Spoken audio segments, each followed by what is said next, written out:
right, well, hi everyone. Here we are. It's time once again for Things from the Flood caught on the other side. We are currently missing a player. Hopefully they are okay. They will be joining us as soon as they are able to. But for now, this is us. This is our cast. I forgot to put up my sound barrier, so pay that no mind. This is us. Here's our cast.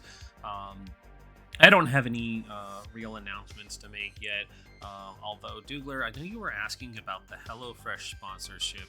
I did get my payout today, Nice. so it is legit. So they do they do actually pay out, and they won't stiff you on anything. So congrats and thank you to HelloFresh for that, because seeing like $250 show up on my bank account is always a nice thing.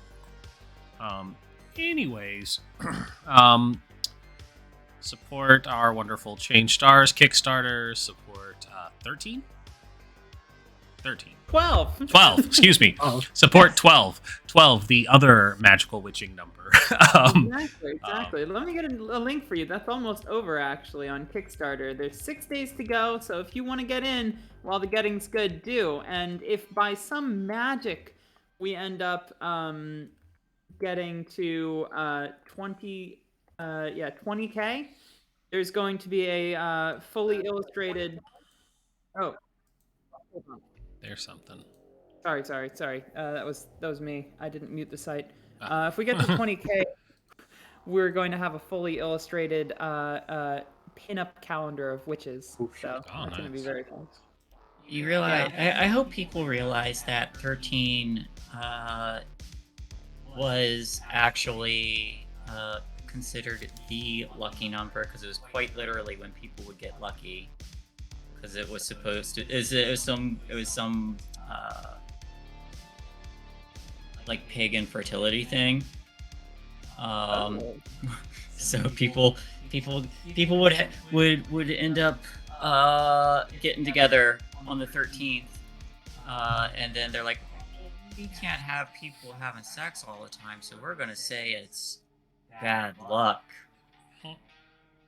I love pagan fertility that gets told off as devilry by Christian worshippers. Yeah, I isn't could it have great? had a fertility day all this time. Exactly. Unacceptable. Like the 13th was literally the day you got lucky. Now I'm just angrier than ever. They Bring stole back it from pagan us. 13th rituals. All right. Well, I feel like introductions are next on the docket, so I'll just have us go around in order from players and then our storyteller. I am Rindis. I will be playing the motorhead Signa. She's your average ordinary teenage girl. And oh no, this might complicate our plans if Sin is not here. Now that I'm thinking about it out loud. Zaunis, I'm gonna message you.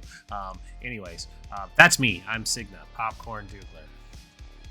Okay, hey everybody, I'm Doogler93 on Twitter or Twitch, and I am playing Joanne Campbell.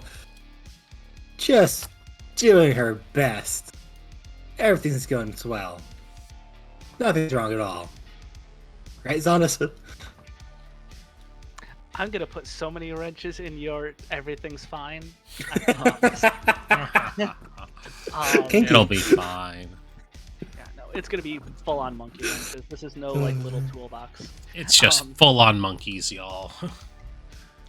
Gonna forego the wrench and just add the monkey. Yeah, just whole gorilla in the works. There you go. And with that, I'm Zaunis, tabletop RPG artist, not safe for work artist, and I'm playing either Jermaine Elliott or Lydia Tinsley. We'll see how the night goes. Popcorn last to Pat. Yeah. Yeet. Alrighty, hi everybody. I'm half done with my delightful vampire makeup to show up as Tracy, the party gal, at tonight's bash. Last week we had a very dramatic turn of events as Lydia crashed the party, and oh boy, that was exciting. We were in trouble. And yeah, there's a whole bunch of ruckus. Anyway, I'm Tracy the Party Gal, and you can find, or I'm playing Tracy the Party Gal. Actual name Spider Queen Long, aka Pat. You can find me on Twitter under that name, or a variety of other places. Here is my link tree currently. And yeah, as mentioned before, I'm the illustrator and co-author of Change Stars, which will be getting published very soon. I'm almost finished with the art, and woo! It's been about 2 years, and I'm super happy with the fact that it's almost over. All right, go on, game creator. Let's hear what you got for us. Hello everyone, I am Shae, or ShaeTheFay on Twitch and Twitter. I'm the storyteller today, the DM, whatever you want to call me, as we play this Things from the Flood game. One of my favorite games ever, and I will quickly go over the principles of the flood, at which point I'm going to ask my players what happened last time, because I want to hear it from them. But first things first, number one, everything changes, everything falls apart. The promised future never arrived. The fabulous utopian machines are breaking down, and things are becoming a little bit more dystopian.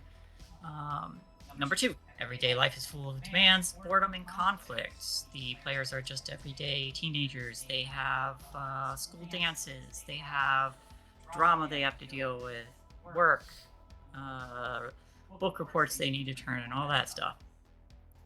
Number three, the mysteries are exciting but dangerous, and only you can stop them. For whatever reason, the teenagers are put in a situation where they're the only ones that can solve the mysteries and fix the problems. Whatever those may be. Number four, you are neither kids nor adults. You are teenagers, that awkward in between. You are coming into your own as a person.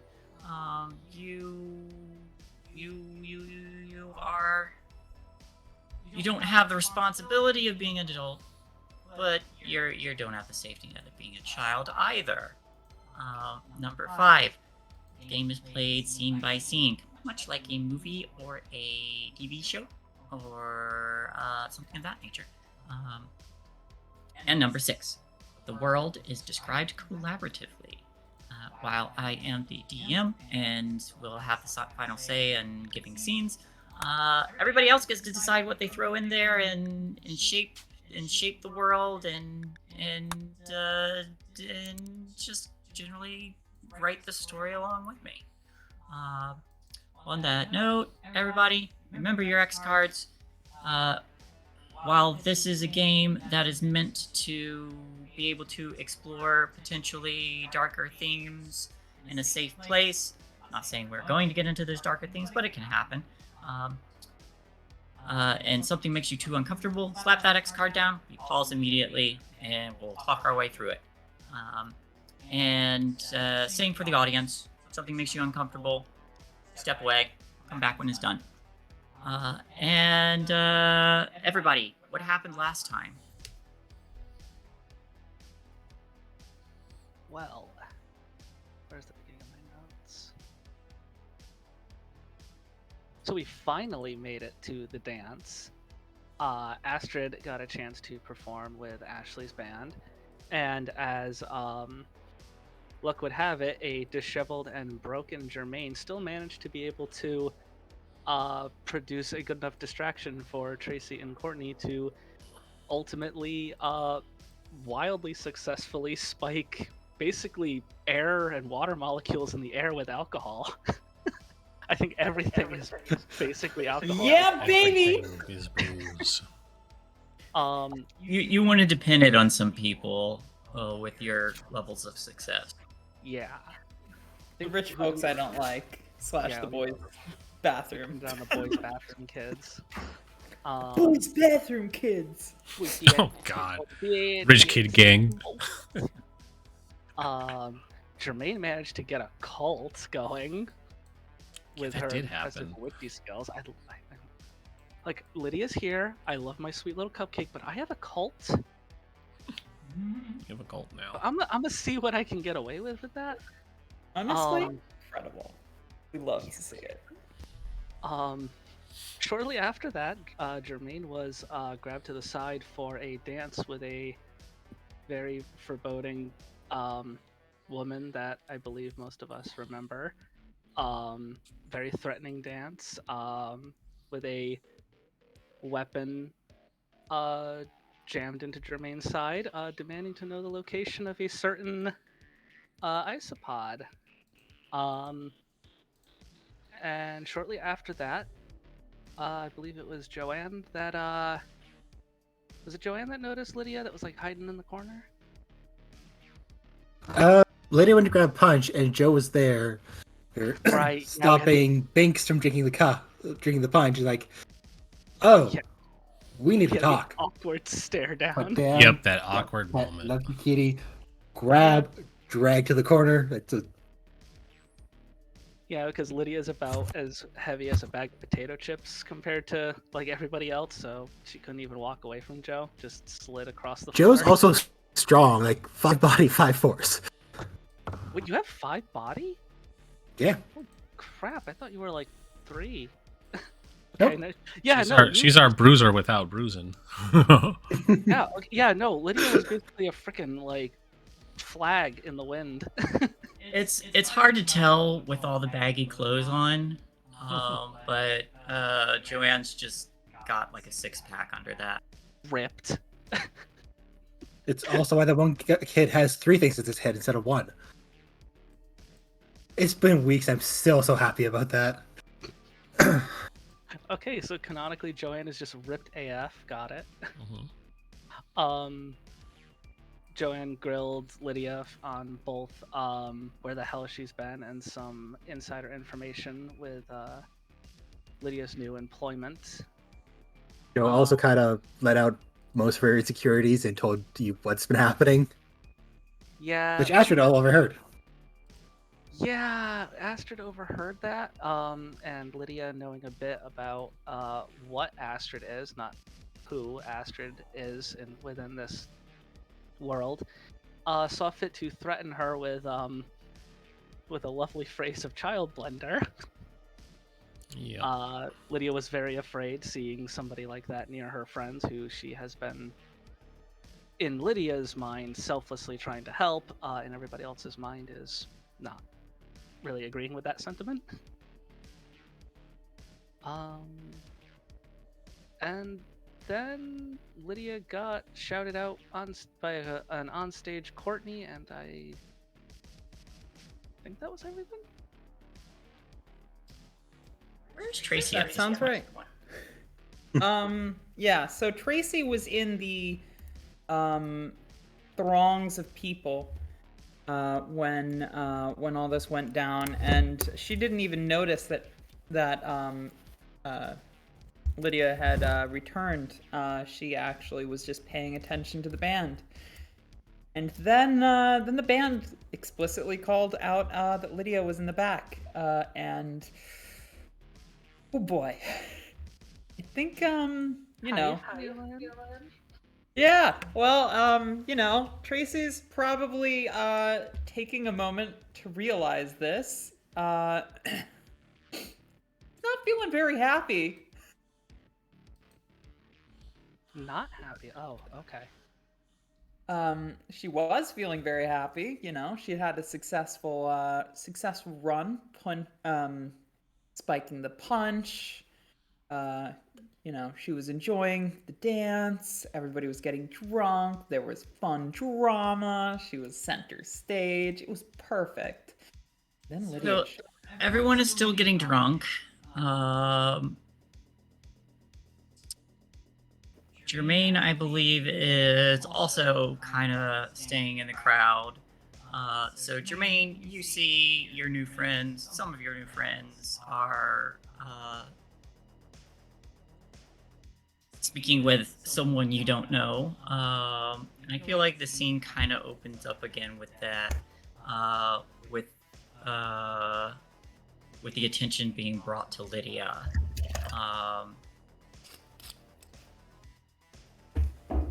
We get a brief cut of, Jermaine kind of hiding in the crowd.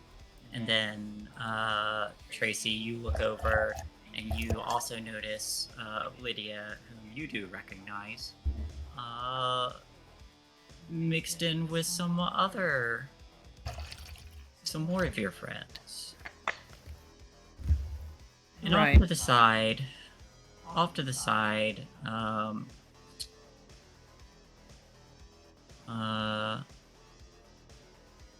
Jermaine, you would notice there is a brief there's one of those scenes where the camera is falls on someone as Jermaine looks over their shoulder, and there is that girl who looks like she's in college taking a sip from one of the punch cups, just watching. But then the camera will cut again towards everybody else. Joe's head is in her hands, like, no, you didn't need the audience for this talk. It's supposed to be a very private talk, but god damn it. Yeah, now there's a huge audience probably, and eesh, not great vibes. I want to ask actually. I'm assuming there are chaperones and such to a dance like this, particularly if it's an ice rink in the school, or something like that. I remember there was some silly. There were some people on roller skates, but I think with as drunk as they were getting, they're not able. The ones who are on roller skates are not able to stand up straight. So yeah. So is there a reaction from like the supervisors when the music stops and everybody's paying attention to what honestly might look like a fight between students in the back? they're definitely paying attention to it now. Right. So I think Tracy's gonna stay where she is and just kind of watch, and she's gonna angle for the door if people start to look like they're leaving. Not the party in general dying down, but like if Lydia looks like she's leaving, Tracy wants to be outside, you know? Okay. I don't think she wants to have a confrontation in the back of the gym. With everybody watching. I mean, I would probably say the fact that, like, there was a verbal call out to Lydia, she's probably going to either at least try to wrench away from Joe or just attempt to storm off out from the obvious, like, line of sight of everybody. Like, Lydia's not thrilled about that. Well, Joe's not holding on to Lydia, so. Oh, you're... Okay, because I thought we ended with... You grabbed Joe to get her out of Astrid's hand, and then Astrid nearly swung. Yeah, there was a confrontation with Joe Astrid. Prevented that. Right. I thought... I for some reason remembered, like, I thought Joe was trying to, like, hold us back, but... Okay, yeah, so Lydia's just going to attempt to storm off, at least towards... Probably not directly outside, but probably towards the entrance to the gymnasium, towards like a quieter hallway. Okay. Seeing that nothing's really happening,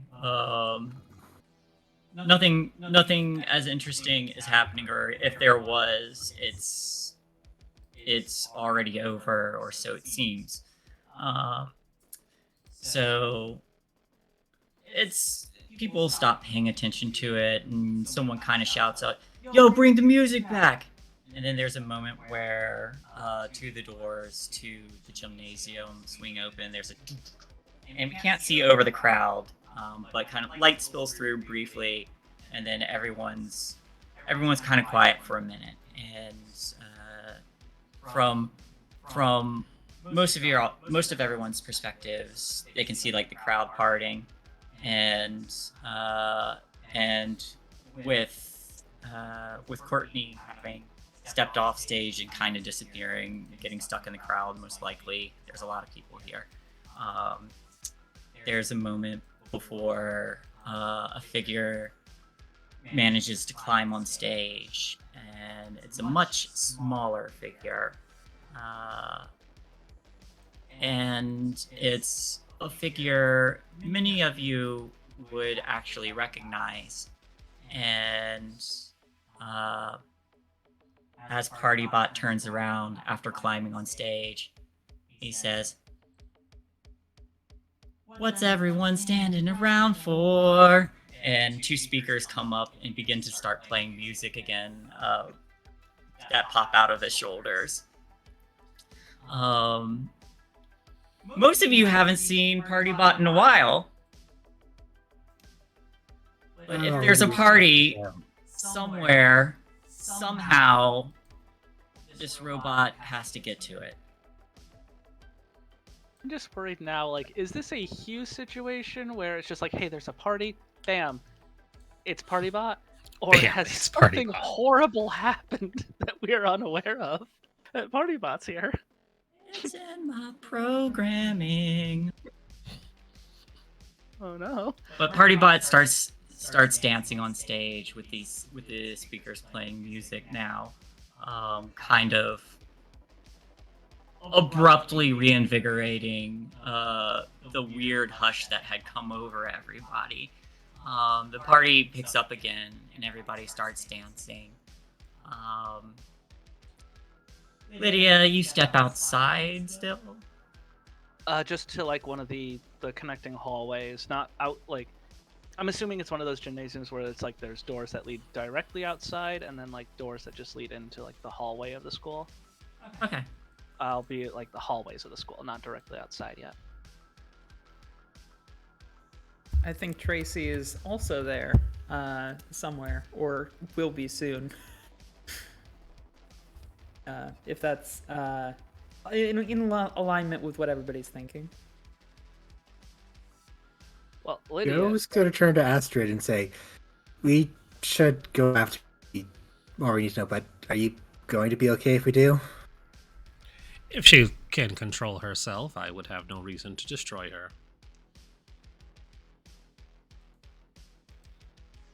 Okay. Joe's It's like just the processing of that. there's a solid. It's like dink, dink, dink. You Just hear go like with the disc hard drive spinning in Joe's head, just like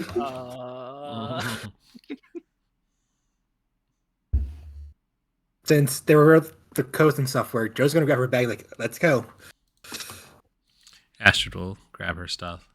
Probably say goodbye to Signa, since this will be where they part ways. with a kiss.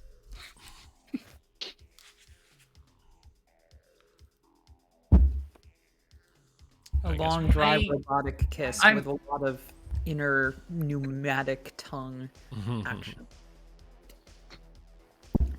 I feel like they I don't want to play someone else's character Yeah. unless I have their permission. But I feel like they likely would ask if they're still going to see you tonight. She said not to get ahead of herself Oh, last all week. right. Then question for Astrid then. Does she part with with a kiss? Probably not. Okay. And then she'll settle for the goodbye. Yeah, I'd say Lydia had definitely stormed off, and while she like heavy steps like out the door, she's not exactly trying to like run down the hallways to get away, but it's one of those like power walks, like if they catch up to me, fine, but otherwise I'm just gonna keep walking. I think it would be very funny if Tracy was on the other side of the one of those doors and you power walked like right into her. Come on, Lydia doesn't want to hurt Tracy anymore. if that is what you desire. Hurt her good. Lydia,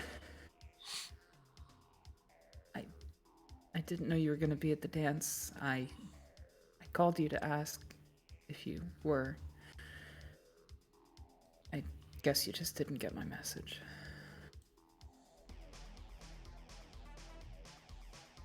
No, are you all right? That's a heavy door. You all?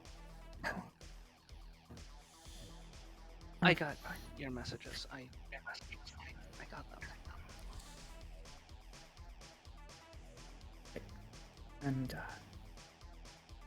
And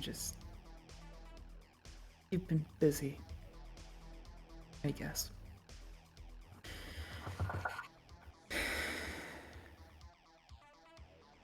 Look,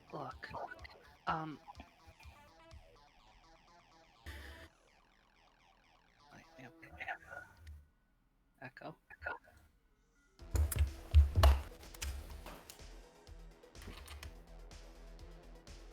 Pat, you good? Oh yeah, sorry, I'm fixing the echo problem. Oh, okay. The camera just like booped too. Yeah, my bad. Sorry, let me fix that. It's Damn, fine. dramatic moment. Don't worry, the moment's it's gonna come back. It's gonna hurt. Cool. It's still there. Don't worry. Yes, I've been Busy. extremely busy. Look, I know you've got 20, 30, 100 questions. I don't know how to explain. I don't know how to excuse myself right now, so if you've got something to ask me, please just do it.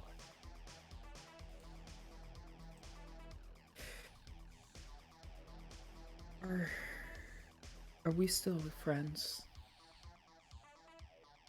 Is that... I fuck up?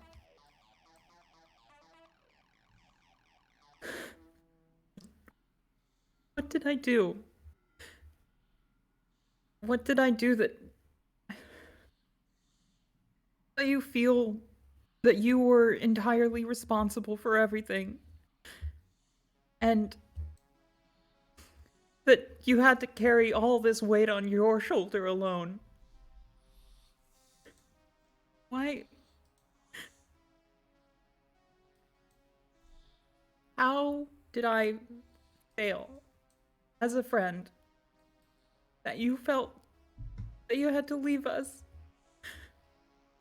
for our own benefit? It's not all about you. I wanted to help. At the very least, to support you in some way. I haven't even spoken to you now in months. I miss you. I miss you every day.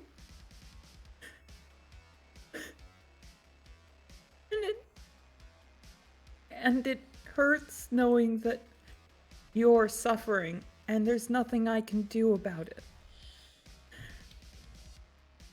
That you don't want my help dealing with the bullshit that you're putting on yourself for our benefit. I know why you left. I know why you thought you had to leave.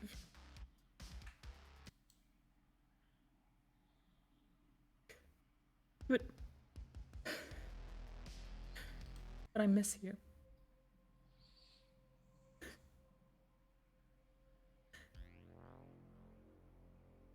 It's any consolation. I regret the entire decision of leaving. And Lydia's absolutely going to reach out and grab Tracy's hand, much like the time at the bookstore.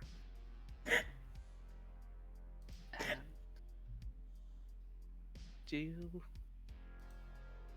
I left because I saw exactly what my involvement in all of your lives did. I saw Joanne lose literal pieces of herself. I could understand how people felt, but that time at the bookstore, I never actually felt someone else's fear and anguish and terror. I held onto your hand and I could just feel the soul shattering. And it's because of me. I grab your hand tightly. It's not because of you. Not entirely. We were supposed to work through it together. We were all in it together.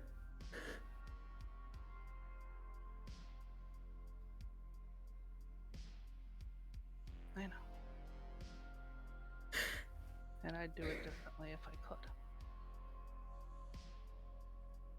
We can still do it differently now.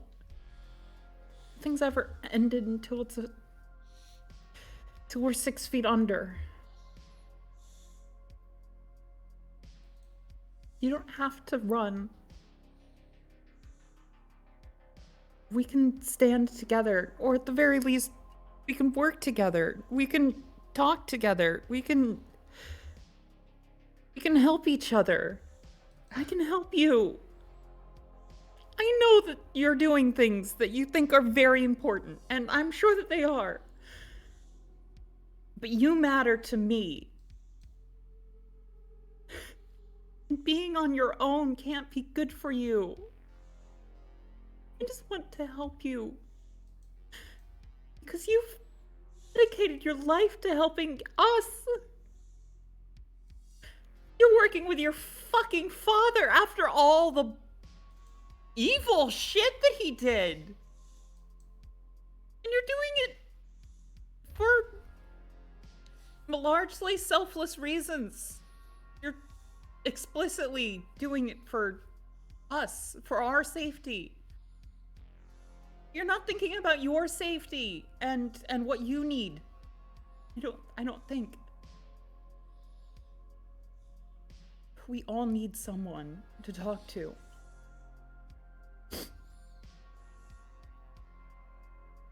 I do at least have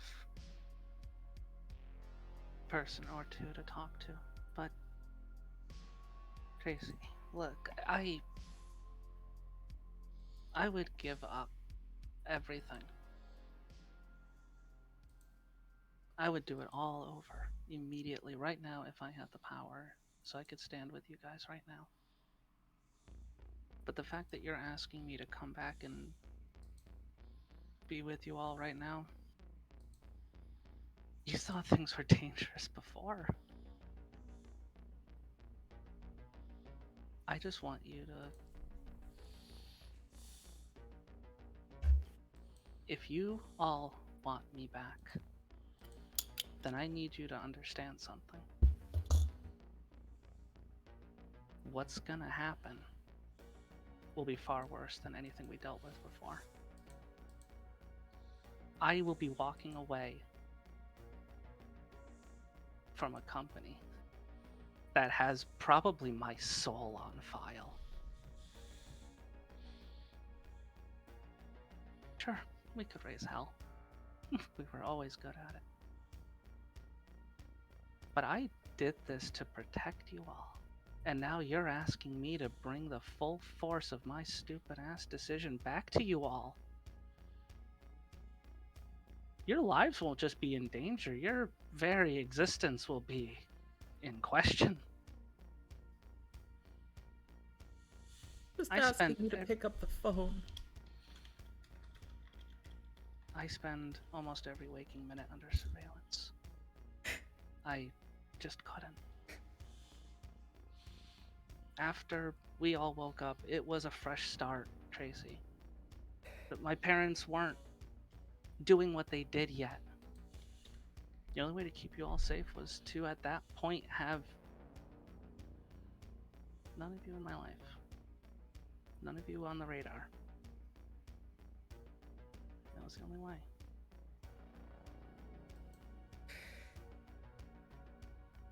expect you to agree with it. But I just hope you understand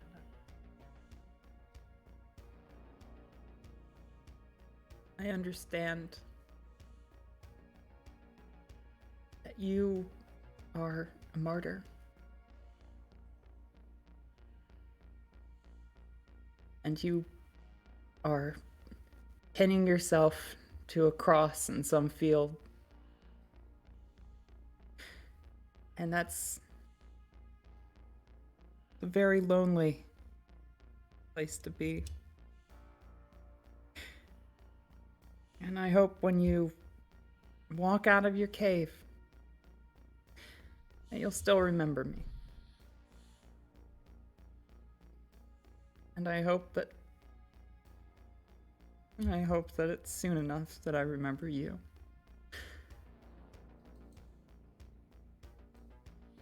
Lydia's just gonna place a hand over her face and just... There's tears, but there's just a kind of laughter behind it. Just... Alright. How badly do you all want me around again? What would you do to have me around again?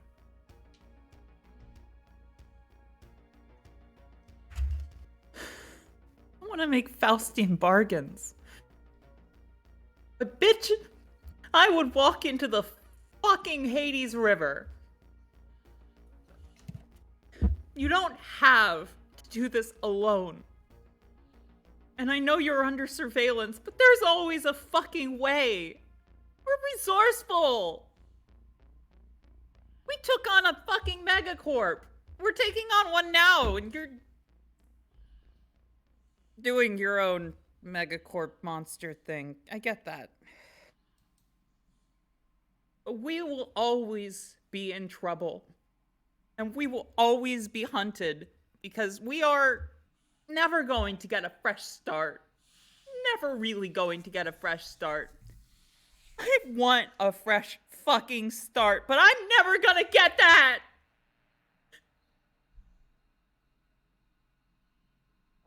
And you can't give me that. Even if you sell your soul to the fucking company. We're never going to be free. We can be together.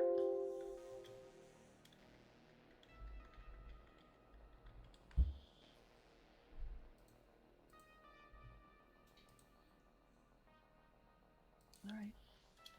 What's Joe and Astrid doing in this moment? They were walking to join them, if I remember. More than enough time to be there. I'm gonna look back to Astrid and Joe and look back over to Tracy. Yeah, there's always a plan, isn't there? She's gonna reach into her bag and pull out several envelopes and slide through them. Pulls out one.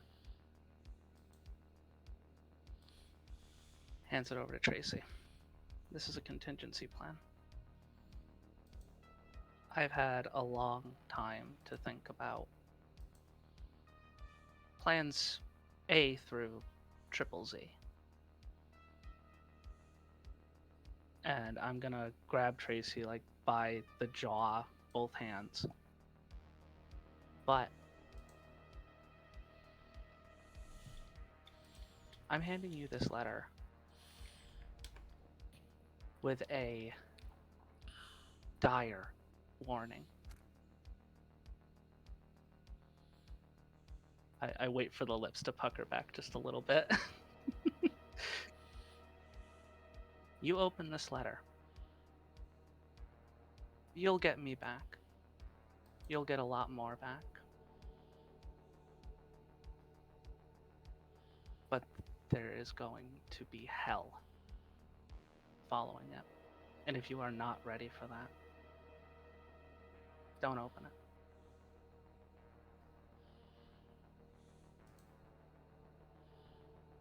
Tracy takes the letter and give it a day or two to think about before you actually open it.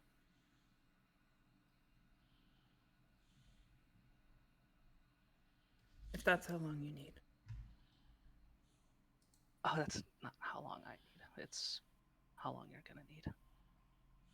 Because I promise you, what's in that letter and what's gonna come afterwards.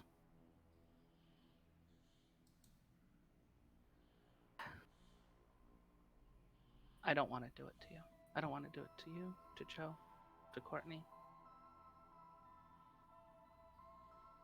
But you're all right. Every one of you is right. I fucked up yet again.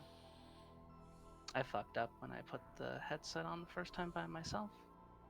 I fucked up when I basically handed my father over the keys to his plan. I fucked up when I walked away from you all. I did. I have no excuses. I have nothing but regrets. I think if you permit, I think at this point Tracy gives you a just huge hug, and she squeezes the fuck out of you, and she says, "We're teens. Fucking up is our job." I don't Lydia. care that you fucked up. That doesn't matter to me. What matters is I fucking love you, and I want to be around you, and not being around you hurts. Because I want you in my life. Whatever that means. However that has to happen. Lydia will I don't want hug to do this back. without you. She'll rest at least one hand on the back of your head. I'm sorry I left you all to fend for yourself. I do want to let you know I have been watching you all the best I could. But apparently I wasn't up to date in the past 3 days of your lives. Oh, Last I knew, you were fine. Been a fucked up past couple days. That's for sure.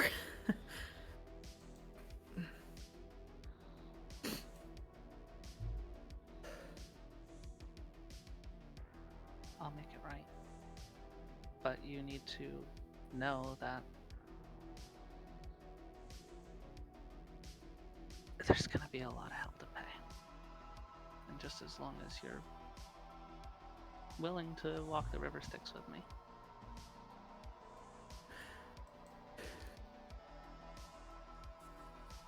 I'll bring some coins for our eyes. Lydia will tiptoe, because I'm pretty sure Lydia is just like a foot shorter than Tracy, but she'll tiptoe and kiss Tracy on the forehead. And she's going to turn back to Joe and Astrid. I'm sorry, Astrid. I, of all people, should be one to understand that people aren't always the same depending on cycles. You are Astrid, but you are not every Astrid.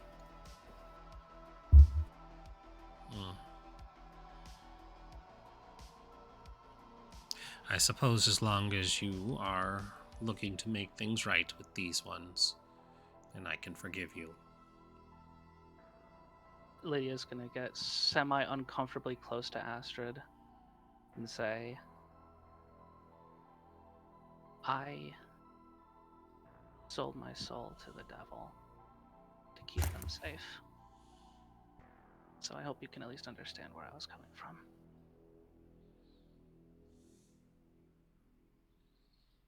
They mean everything to me. Unfortunately, I was programmed to believe that hell is a place where those who do not die gloriously end up. So as long as you make your sacrifice worthwhile, I'll see you again in Valhalla.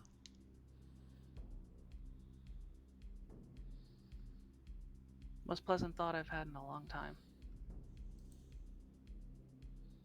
And Lydia will slide over to Joe.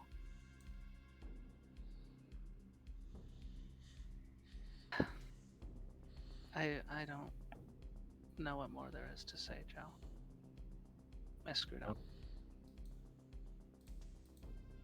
We all do. I am just unfortunately backed into a corner right now. But she'll point over to Tracy.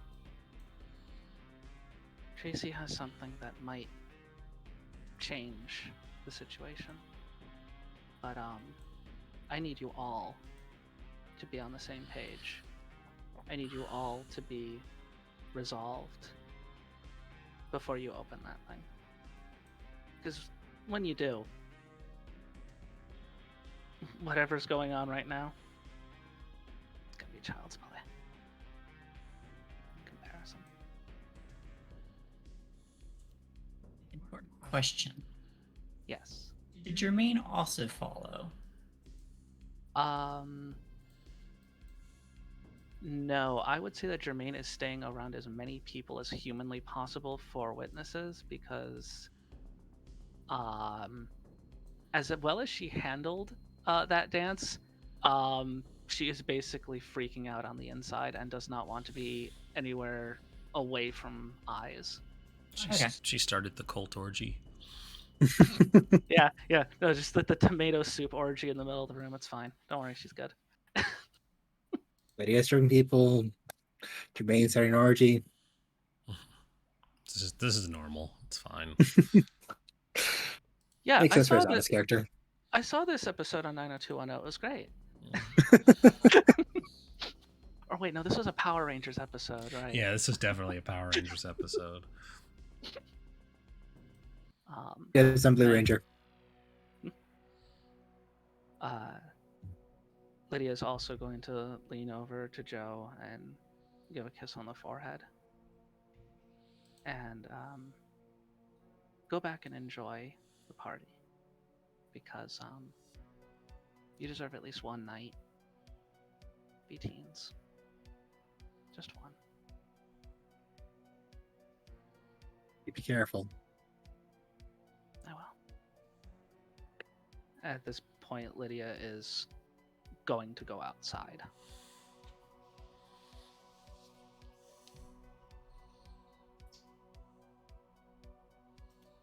And as the scene transitions with Lydia stepping outside, what does her leaving look like?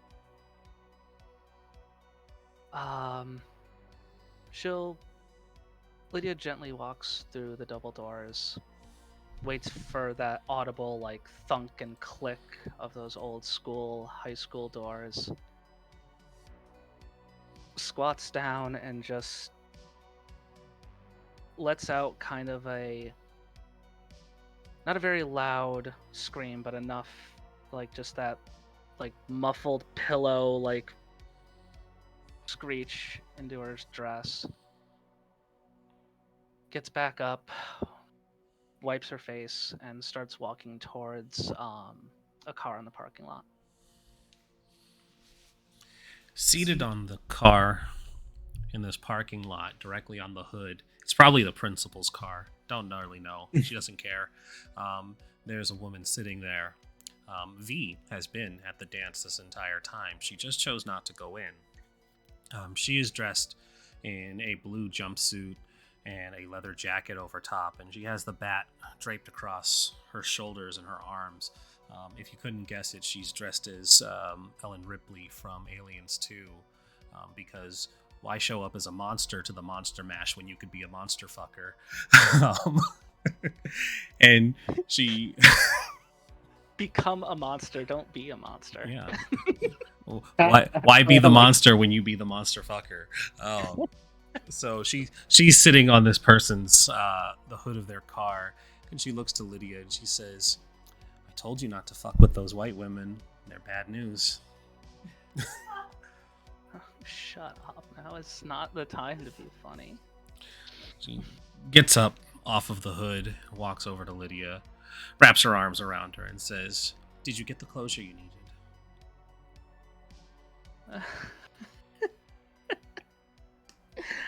Oh my god, no. No? This is so much. Did they ask about me? You can be Yeah. honest. We meant they asked about me last episode, I think. In this I think Joe definitely mentioned Yeah, her. Joe mentioned like Oh yeah. we haven't heard from V Yeah. since you left. Yeah, Joe asked yeah. or mentioned. I don't know. I don't remember either. I'd have to go back. Yeah, they asked about you. Oh, that's reassuring. They were real mad. I bet. You probably stole the whole show. I was hanging out by the coats.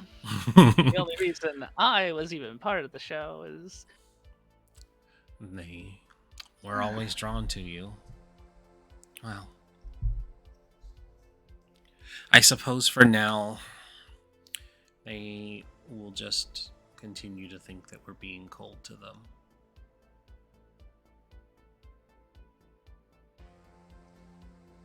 They don't have to know the truth just yet, right?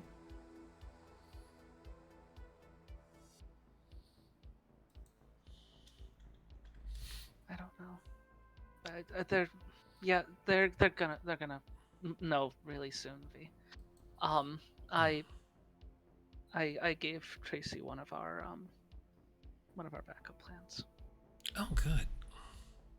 So they're gonna know. Well, I don't know why I handed it to her.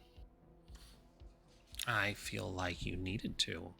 And V's gonna reach up and just kind of a hand on each side of her face and looks into her eyes. You needed to. I didn't need to endanger them again. We did this whole thing for them. Mm-hmm. But We did this isn't going to put them in danger. They're dealing with something completely unrelated now. Have you been listening to the reports of the things that they're doing? The last 3 days have been wild. Yeah, but V, they're gonna open that letter. They're gonna need our help. And they're gonna bring problems. Big ones. well, that was the nice thing about our group is we always brought problems.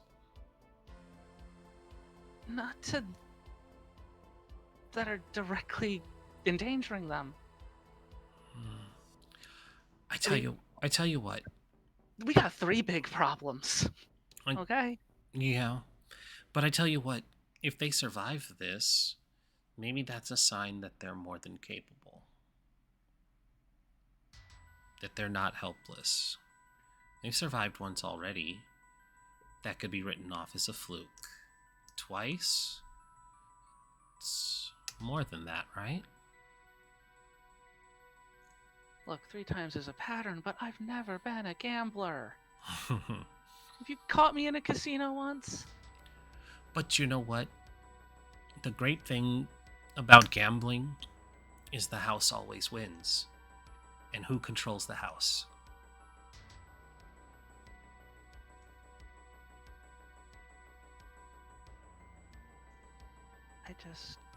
I've lied awake in that stupid fucking cubicle for days. Just thinking of my mistakes, how to fix it, how to get out of this, how to stop certain things. I can't imagine a situation where they get what they want and everything's fine.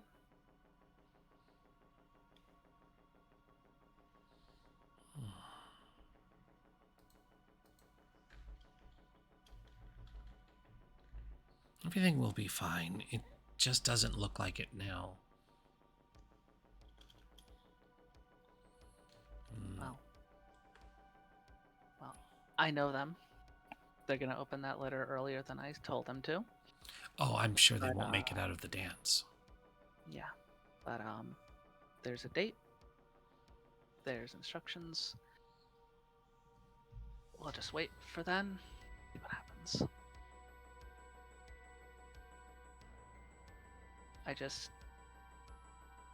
The fee. Yeah. They want their Lydia back.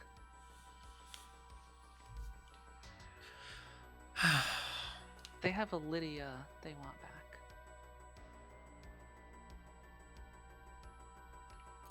I just don't want to disappoint them.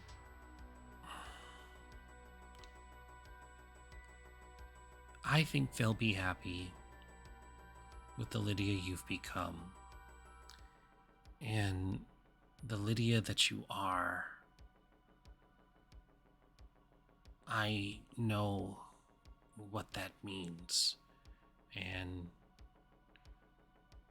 as long as I'm here, they don't have to see what else that might entail. You don't have to lie to them. But you don't have to worry about things getting worse. It just feels like they want Lydia back, and I'm gonna hand them a box of fancy chocolates with Lydia on the label, and it's just not. They're gonna open the box, and there's just gonna be like roadkill in there. It is not the Lydia they're expecting. Well, but I don't want to be away from them any longer. Not to disparage your point, but I'll have you know, possum is good eating, and raccoon was considered a delicacy for a long time. So don't knock, she boops her on the nose, don't knock poor people food. Miss 1%. You have to remember that they care about you. With all of your flaws and all of your wonder. It doesn't matter what you've done, what you're going to do.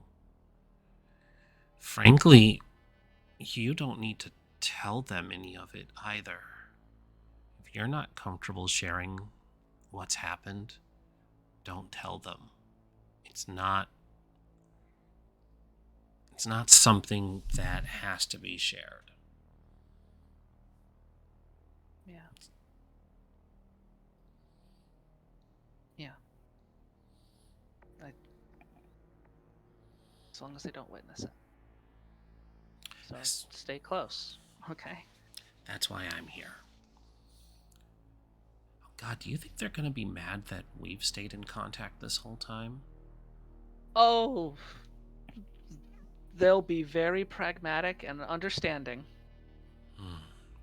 Joe and Tracy and Courtney are very level-headed about what happened. And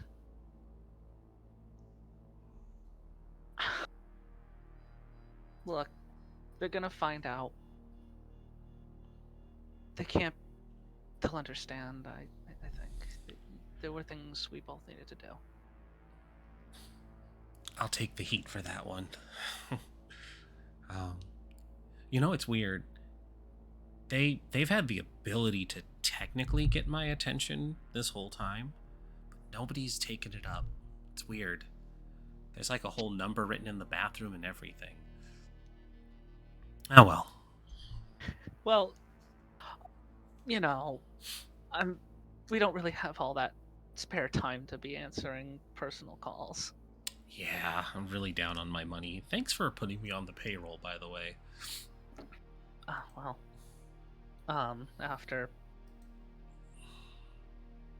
after our prior adventure and recent developments, it's good for you as well to be.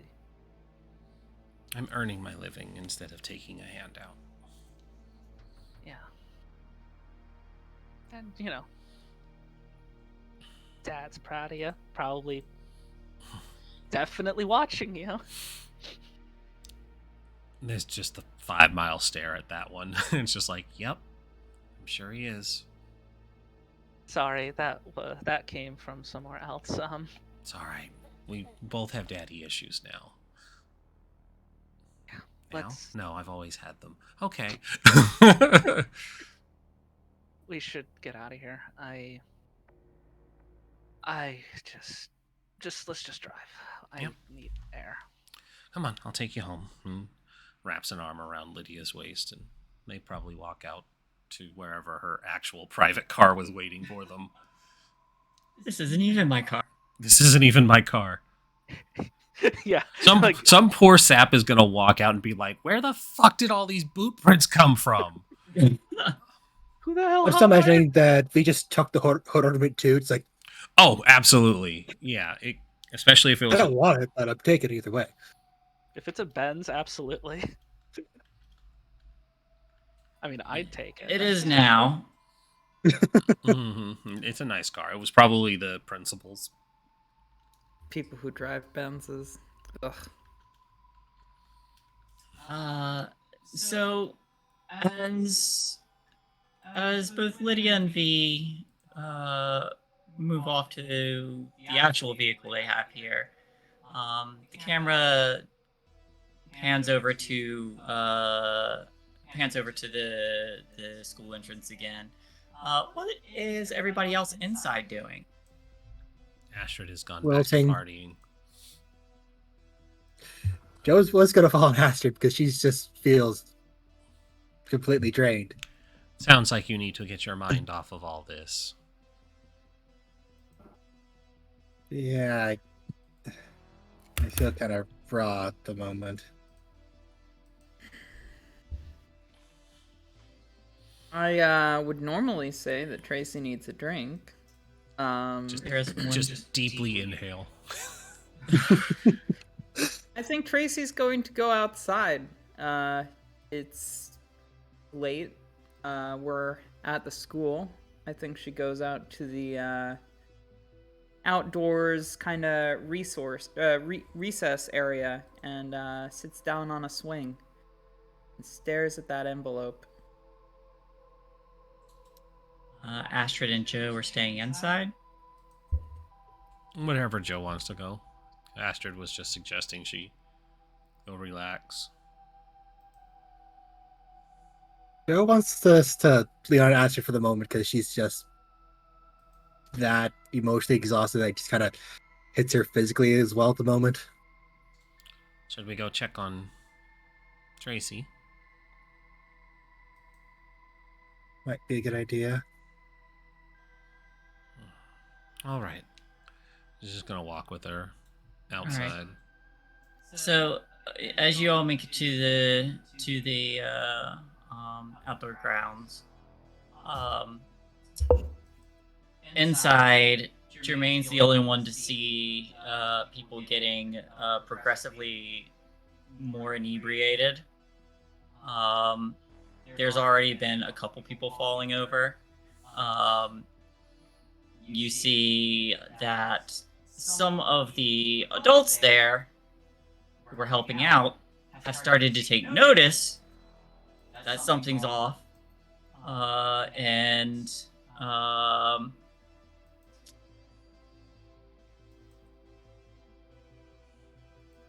Did Jermaine know about Tracy's plan to spike the punch?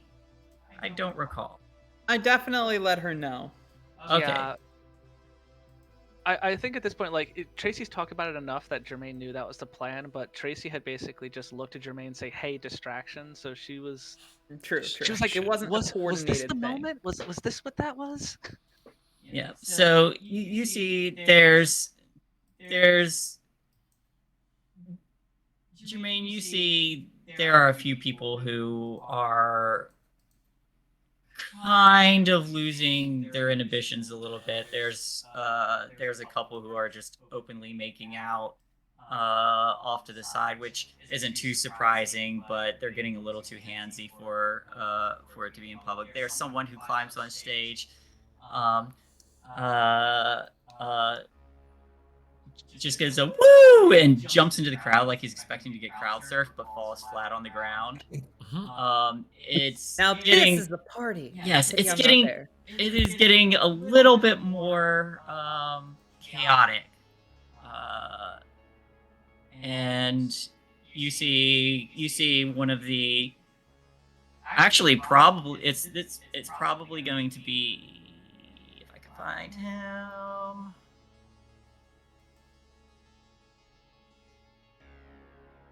Isn't it? Yeah. Ben, the bartender, who actually recognizes alcohol, is probably like grabs a cup from the punch bowl and fills one and takes a sip, and then goes, "Oh no, Mother of God." My God. Could have done such a thing. Yeah, Certainly not that other cool, overaged person that I've been hanging out with lately. yeah. Must be the children. And then we'll cut to outside.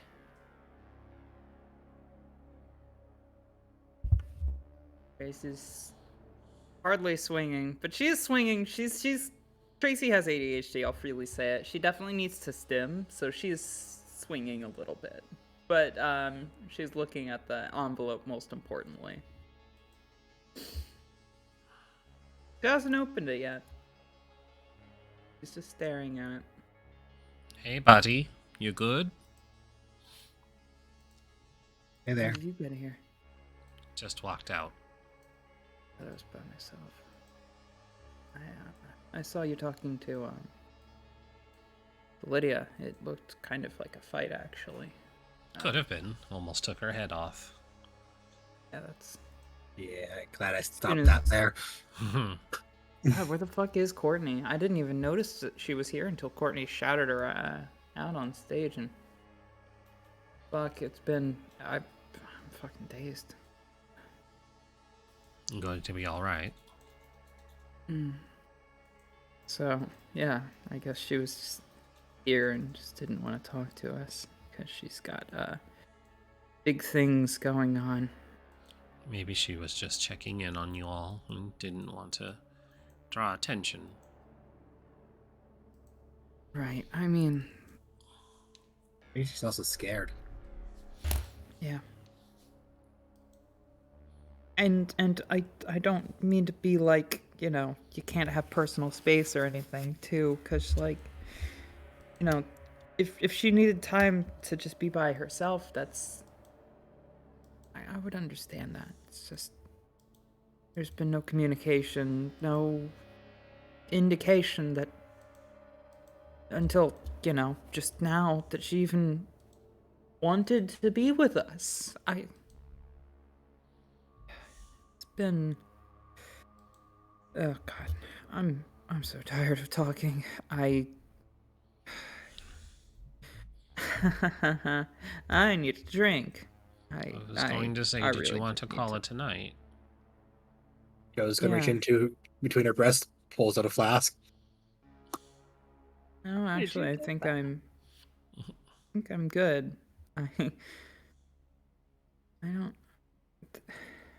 don't think I can drink and be fun. I like to drink when I know it'll make me happy, and I don't know that I can just be happy right now. You shouldn't force it. It's okay not to be happy. It is okay not to be okay.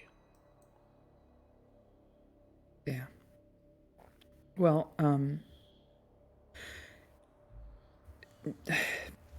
I imagine y'all talked to her and probably said a lot of the same things I did when I Well, realized she was there. I imagine my conversation with her was very different.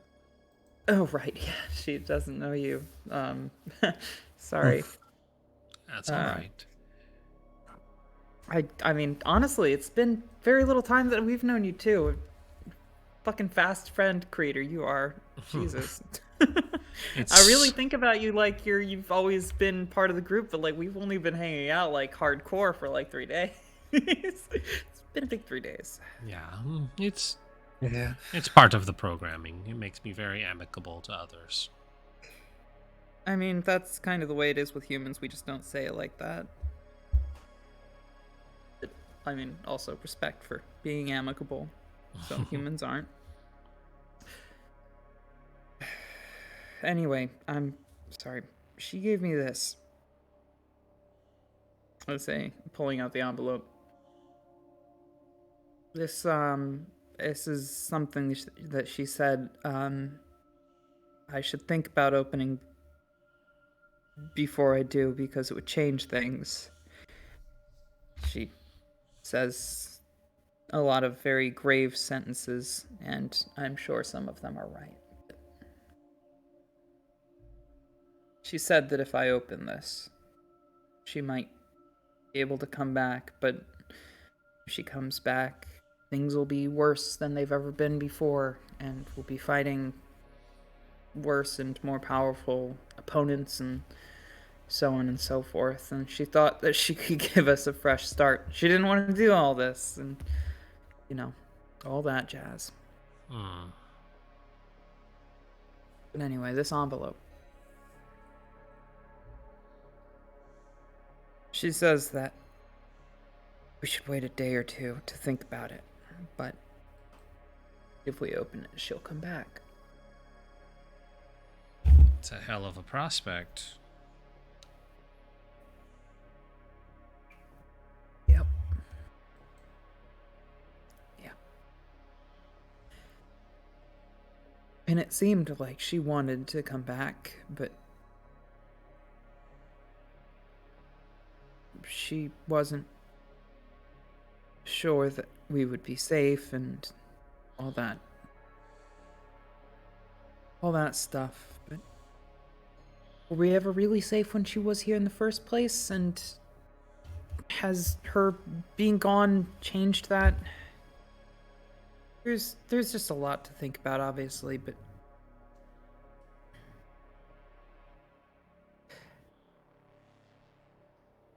We don't have to think about it tonight. You can always deal with it tomorrow or the day after, even. It's true. yeah, but there's a lot to think about. It really is. I want her back. I want to be friends with her again.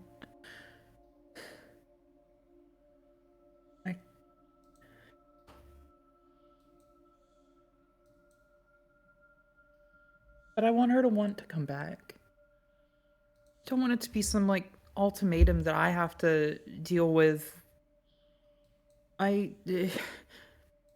She wants to help us. And she makes it her whole life's mission to do that. Did she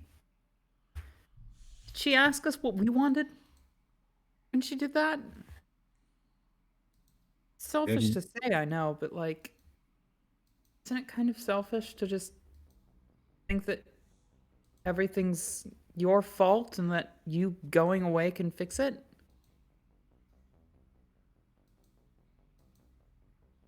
Selfish and Joe's depressed. feeling guilty.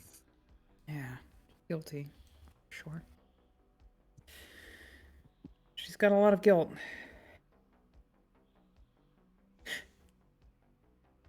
God damn it. Fuck. Just gonna go and put her hand on her shoulder, like, we're still here and we can still make choices. There are so many thoughts that have to go into these choices. Ugh.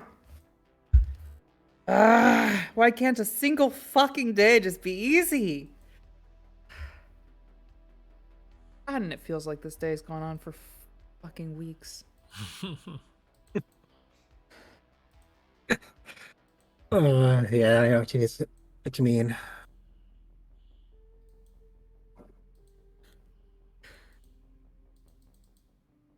Well, I'm probably being selfish by announcing this, but I don't want to be selfish. I don't want this to be all about me. Joe, I want you and Courtney to also have a say in when we open this envelope. Not just because Lydia says that it'll cause a boogeyman to attack us that we didn't even realize was under our beds. Because it's about our friend group, and it's not just about me. It's about all of us, and I think, well, I mean, obviously you're a little new here, Astrid. You can get a say of this too. Oh, thank you. We should But pull everyone Joe together and- for it, but I understand. tonight. It's fine. Joe, I want you and Courtney to also, approve of it when we do open this envelope. If we open this envelope. I can't be the only one to make this decision. Because,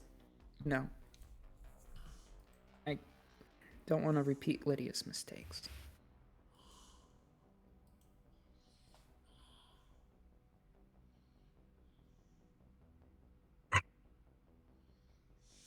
Sorry. Didn't mean to speak there. No, you're fine. It's been a long time. I think I've had my fun at the party. We should go grab Jermaine and Courtney then. Yeah, maybe we should. Camera cuts back inside. Is Jermaine just huddling in the crowd, declining dances? Is the woman still there? Yes. I would say Jermaine is back against a wall, so nobody can be behind her. Probably a little pale in the face, but I would say side-eyeing as heavily as possible, keeping that woman in her vision, and just not acknowledging anybody that really approaches her. Like, near her?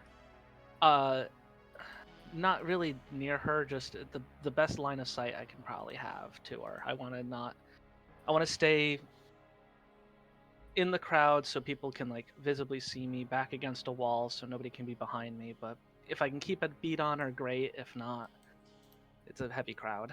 Okay. Go ahead and give me a...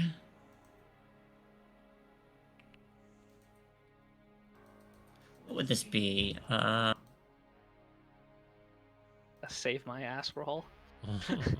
A very well-placed sneak roll. 4 conditions. Nothing I roll is going to be good. I mean, think about your main stats, right? Sneak is your main, right? Yeah, you just gotta go with what's gonna give you the best outcome. Well, let me paint the scene first, and then I'll let you decide. So you're not the only one who's approached with offers to dance. She is as well. And she kind of glances over in your direction briefly, gives you a wink, and takes someone's hand.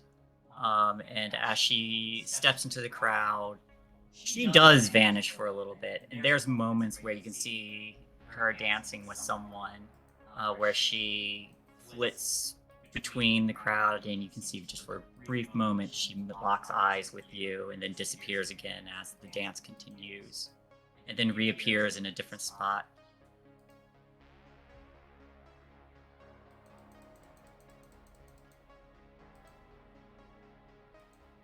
I mean, she clearly knows where I am, so a sneak is sort of superfluous. Say the word, I'll jump in there with a killer robot. Astrid, I choose you. Or no, you'd be more like a Beyblade. Yeah, Metabot. Just let it rip. Let her rip. This is What's why they not call me updated? Blender. Yeah. I think unfortunately, I think unfortunately, sneak is the only logical option. Like, I'm not gonna try to contact. I'm not gonna try to charm, investigate. Not really Uh, sure You're what good I'm at trying sneak, right? to find. You're trying to stay out of her sight? I'm trying to basically just keep an eye on her, make sure that she doesn't try anything sneaky, because I know she's got a loaded gun on her. Well, I know she has a gun. I don't know if it's loaded, but she knows way more than I'm comfortable with. She has already threatened me. Like, I want to watch her like a freaking hawk.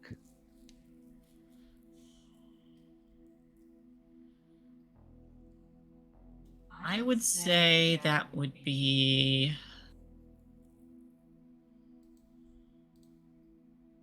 I would say that would be an investigate.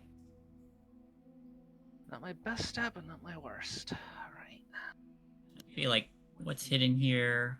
Where is she? Or what threats can I perceive here, etc. Yeah, that makes sense. Oh no. Oh no. It's... I can't push. Yeah, that's not a pushable thing. So it's hard to keep a beat on her, and it seems the only time she appears is when she wants you to see her, and when she chooses to lock eyes with you. She's very much messing with you. I think Jermaine, considering she's 4 conditions deep and a failure to even keep a beat on her, her heart is just out of her chest, in her throat.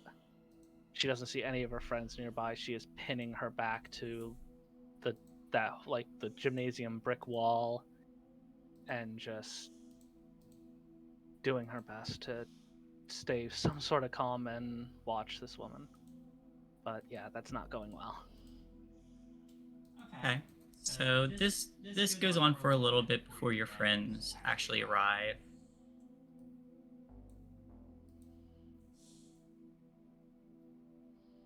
Hey, Jermaine, you good? You look a little out of it. Hey, yeah, I Oh, yeah, I'm fine. That By the way, rad work with the whole like summoning a demon thing. That was pretty Yeah, fucking when metal. you walk back in, you see there are several people who are just passed out. There's someone who has ice on their head from trying to jump off the stage. Kind of grin There's evilly at that. yeah, there are a few like discarded clothing where this couple ran off to. You're not sure, but it's obvious that your spiking has begun to take effects, and that's still happening. Perfect. Jermaine is going to almost underneath Tracy's chin, just get close and be like, really think I did summon something bad? What do you mean? Wait, you. If you summon something bad, we can deal with it. The person in the mask from that movie, she has a gun. She's the one who was dancing with me before. Astrid's You're going gonna to. kind of Astrid's, glance at against her eyes. yeah, Astrid's going to try to find this woman. Yeah, what the fuck? From the other day, she knows. She knows it's From- what I did, what we did. You mean from earlier today when we were? Oh no, is she sunflower? Oh, boss bitch. Or root? Shit. I mean, which company does she work for? Fuck, they're all blurring together. She's one of the Sunshine? company people, though, right? Sunshine. Mm-hmm. That's All right. I know is there was a barrel of a gun jammed into my hip, and she wanted to know where the isopod was, and asked if I didn't mind if something bad happened to you all. Fuck.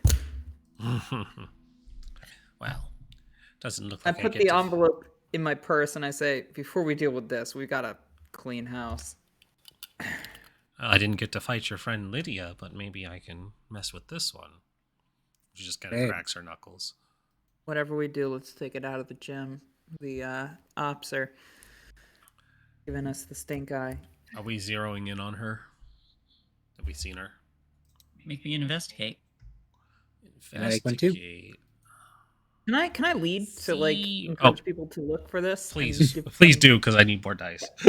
Yeah, get 2 more dice on that, please. More dice. Oh, yo, Joe for the third eye. I'm gonna take that. I'm gonna take those 2 dice. Yeah. Yeah, Or Take 'em, anybody else? Doogler, you got one. Okay, so yeah, I'll take them. Nope. Okay, I can't see shit. So, you start scanning through the crowd. You don't quite pinpoint her. Doogler, Joanne, you may ask 2 questions. Such Okay. as, what is hidden here and where is it? What does it mean? What has happened here? How can I get into, out of, or past something? What threats can I perceive here? And where is it? So first off, where is this bitch? What threats can I perceive here? Is yeah. There's a moment where you catch sight of this woman. Now, for the most part, most of you had caught a glimpse of her before. The face she had seen was Germain's, who ran out into the open. But you see a woman in a mask, very obviously making eye contact, and watching Germain from the dance floor as she vanishes in between the crowd of people. And that's you- the bitch from I saw from Lickaboo's point of view. Yes. Well, I mean, she has a mask on, but same hair. And,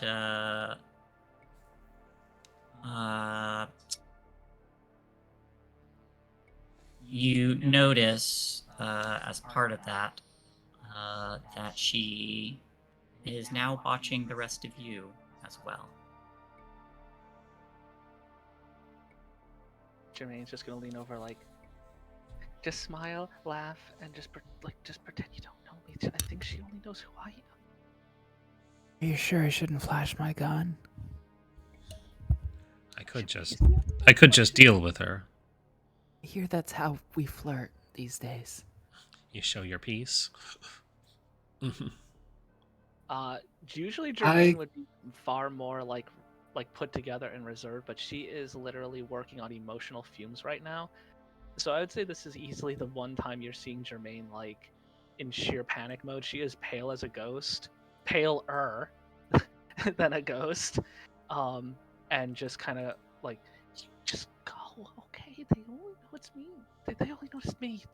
I fucked up. It's okay. Just go. That was a joke. I think you guys should get But her I'm out not of here. leaving. I think you guys should get her out of here. I think you're right. I'm gonna kind of clasp my arm around your shoulder. I'm taller than you probably, and just kind of be like, let's get while the getting's good. I've had my Joe? fun. Joe, you can ask one Not more a lot, question, yeah. by the way. If I act based on the knowledge I get from this question, do I get a +1 die? You can take a +1, yes. Cool.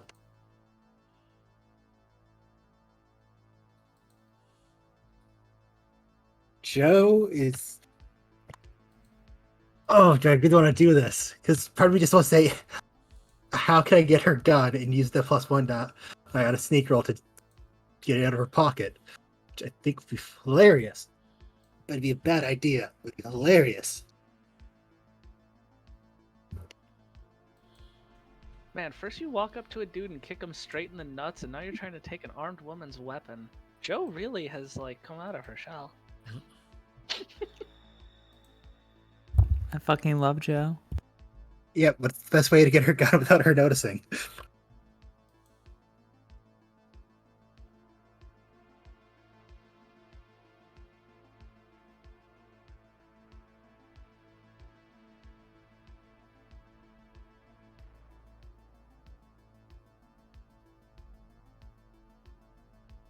I mean, you can klutz her up, maybe? I don't know. Yeah, what's the plan, y'all? Oh no, that was their All right, question so- for you, hon. Yeah. I figured it was an information get, but you know, there's Oh, always a way Yeah, to get a you girl told them with they gun. had one more question. Oh, That's what's the best way to it's- get the gun without them noticing. oh, sorry. Best way to get the gun without them noticing? Be very stealthy. Joe's gonna be a stealthy bitch. All right.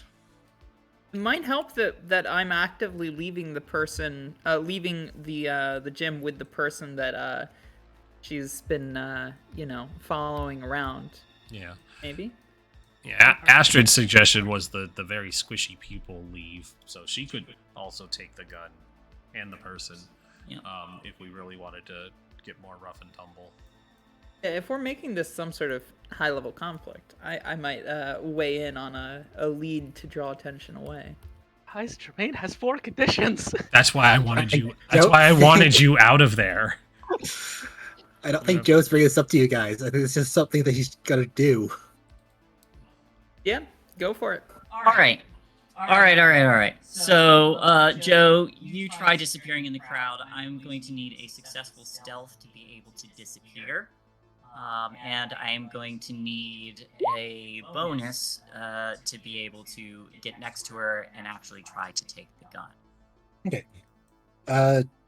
Do I add the d6 from the question, or do I just roll flat? If you want to burn that die now, you may.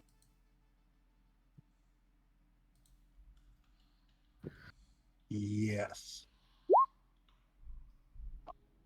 I will choose exhausted. Joe, be careful. Holy shit, okay. Nice.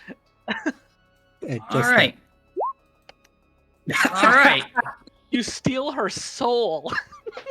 With that many successes for a difficult challenge, that is a total of 5 successes. Hot damn. Jesus Christ. You That- stole her lunch money. That was a very difficult challenge. Fortunately, you succeed. Good on you. You managed to slip into the dance. There's a moment where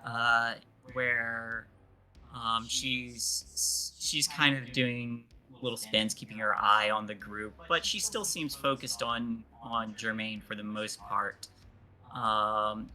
She did see you, but after you disappeared and you managed to jump in as she is moving between partners, catching someone new, spinning around and flowing. You match that flow, and there's a moment where you're able to very quickly, very gently slip a hand past her dress enough to pull the gun out. How long she's going to be, and you quickly spin away as well. How long she is going to be unaware of that probably isn't going to be very long. But with 5 successes, you not only managed to disappear, you not only managed to sneak up on her, you not only managed to slip the gun away, you not only managed to keep the gun concealed from everybody around you, and the 5th success is enough for you to get away before she notices you. You needed 5 successes. Jesus, Joe, okay. Fucking animal. Part of me wanted to leave just like one round in her pocket, but I don't think I could do that. Not with how hard the challenge was. No.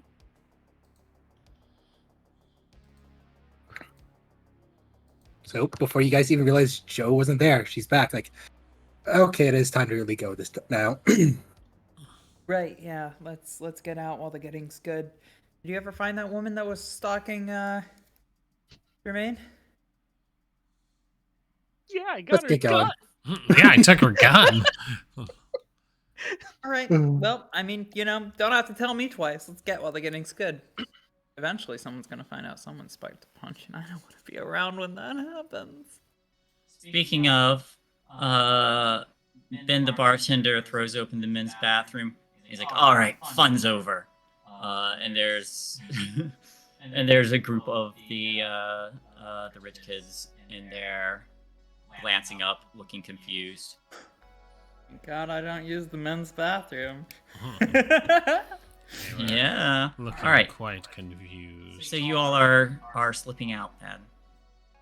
Oh, one more thing. Yeah. Hugh, get Courtney out. Hey, how's it going? Get Courtney out. We can't get her right now because Right. reasons. Oh, sure, I'll get my bestie. Without the Molotovs. Oh no. I promised there would be no No harming fire. anyone today. So for the next 24 hours, well, a little bit less than that. Also, by the way, Astrid, when he says there will be no harming anyone today, I'm gonna type you something. Okay. What did you do? Robot code. Don't listen. 01, It'll warp your brain and turn you into a cyborg. You, you're a mass murderer. Cute. I won't cause any further damage today. Has already killed 25 people Yeah, there are so many bodies in in the the lockers. past 3 hours. Secret message. Through the That death tunnel. list is huge. Huge. Ah. Tremaine's just gonna open the obituaries one day and be like, "God, that was a rough day." Just turn the page over and it just says a photo mugshot of Hugh, serial killer on the list. Thumbs up. Serial killer still at large. Yeah, he's got like a churro in his mouth, a bag of Cheetos, and like a Molotov. Have you seen Actual this psychopath? My God, that's the face of evil. The toothy one grin. day. They're not really looking at the camera. Oh my God. You got a little something there, Trace. Got red on you. Got a little wipe that off. Want to know how I got this blood? Yeah. That was a Joker reference, but you know what? Cunnilingus. What the lesbian vampire say to her girlfriend. Signa made him promise. See you next month. My God. But yeah, Hugh vanishes into the crowd again. Or runs off into the crowd. Woo.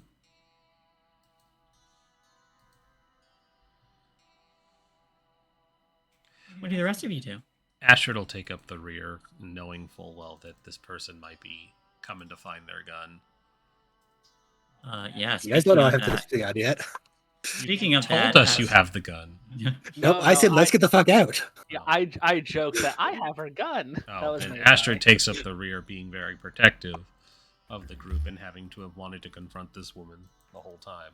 Yep. So you all step out, and as you all leave and the doors close, there's a moment as we have the camera, people kind of like passing by, and we see her and her mask, and there's a moment where someone else passes by and she's gone. And I feel like this is a good spot to take a quick 5-minute break. For those who need to get up and stretch their legs, please do so. Use the bathroom if you need to, grab a drink, all that good stuff, and we will be back here shortly. Bless Okay. and thank you. I've been drinking, for those of you who want to know, a mix of Lillet Blanc, which is a fortified wine, Oh. elderflower liqueur, Saint Germain's, as one does. This Cattle One Botanical, It's got peach and orange blossom, so it's a very floral drink, if you can guess. I don't usually purchase Kettle One because it's usually too expensive, but the fucking really expensive liquor store next to me has like my usual go-to cheap vodka at the same price as the Kettle One shit. So I'm like, why the Fuck it, I'll get the not good the stuff. more expensive of the two if it's the same price? Yeah. What do you got? Shortages or something? I'm sorry. Anyway, that all with Increasing the seltzer price water. of all. It's a very all refined pork. tasting drink, if you ask me. Very floral. Tastes a lot like I'm eating someone's garden. But in a good Sounds way. good. Mm. I am gonna grab a snack though, so I'll Fucking delicious. Yes, I'm gonna go get myself something too to settle my stomach and ease out the liquor that I was heavy on in the beginning of the. So. Okay. Be back soon.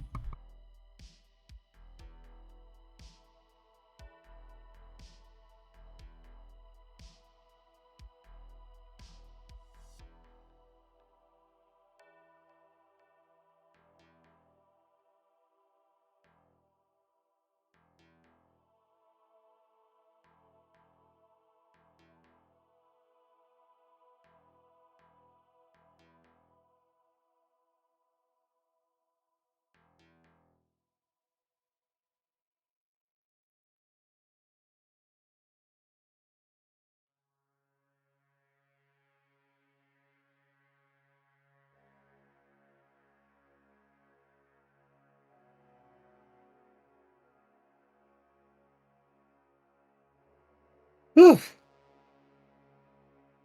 Hey, everybody. Joe's got a fucking gun now. Oh, God. I'm so happy that worked. Like, beyond happy that worked. Ah, shit. These are tangled.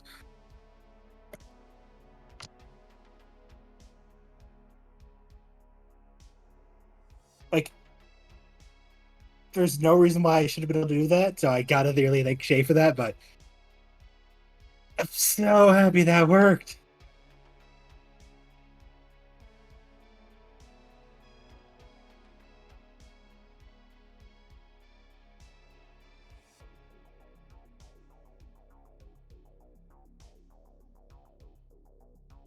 Like, just activated ghost mode. In Joe came. Out Joe left.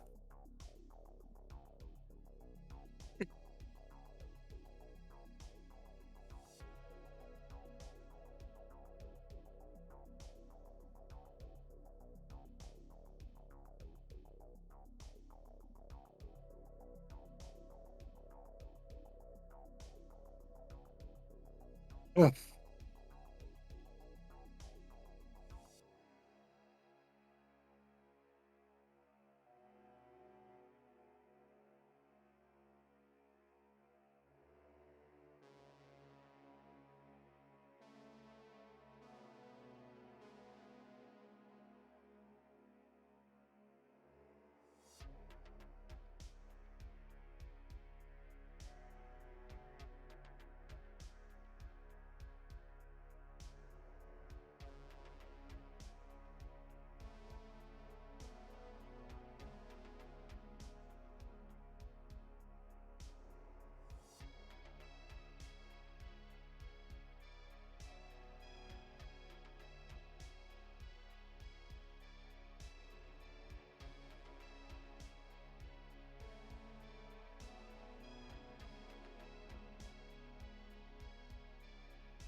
Joe's got a gun.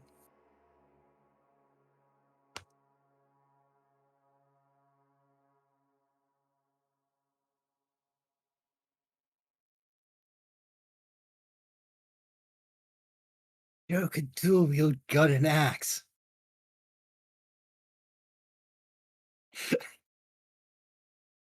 She's essentially becoming an apocalypse kill character. Hey, Pat.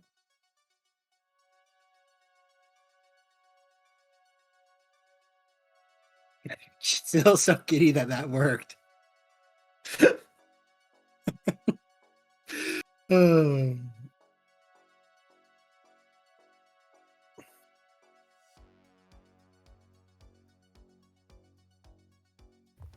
I kind of love that half the party has a gun now.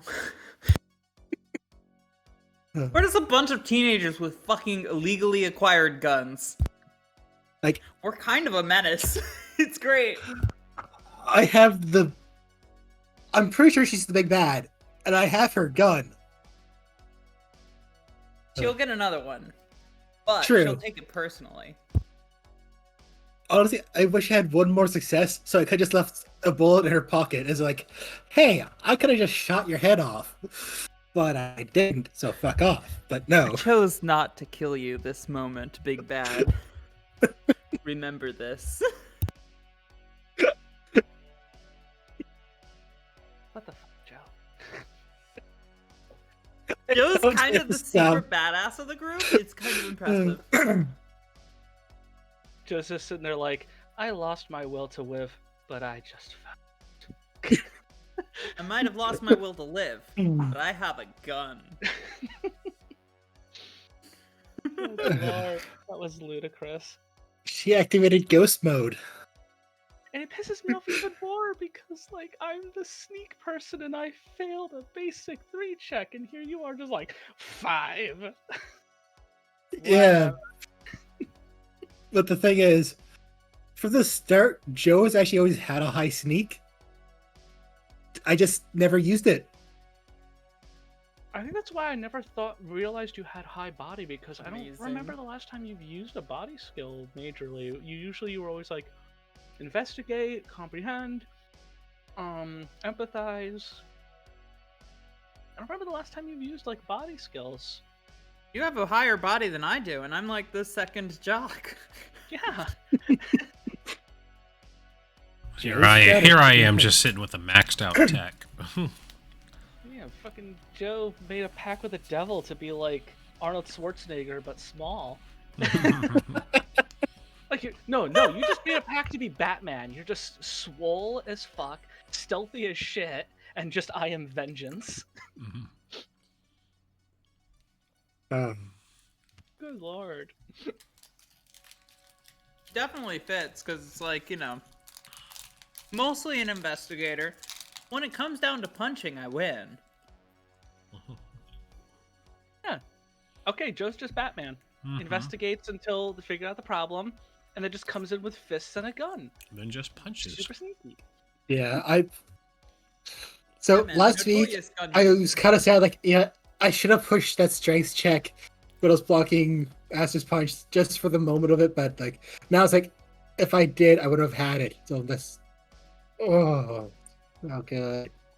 I think the worst part is, in my brain, how I perceive every character, Joanne to me always felt like kind of the Velma of the group. But now I'm just like, no, you just like, I don't know, you're not Velma anymore. It's elevated. It's just like, whatever the next tier up from Velma is, I don't know where the evolution line of Velma goes. Velma on steroids. Yeah, just Well, if the show is any indicator, it just devolves into a pile of sludge. Oh no! Meanwhile, I'm obviously Fred. You are a himbo. Very into traps.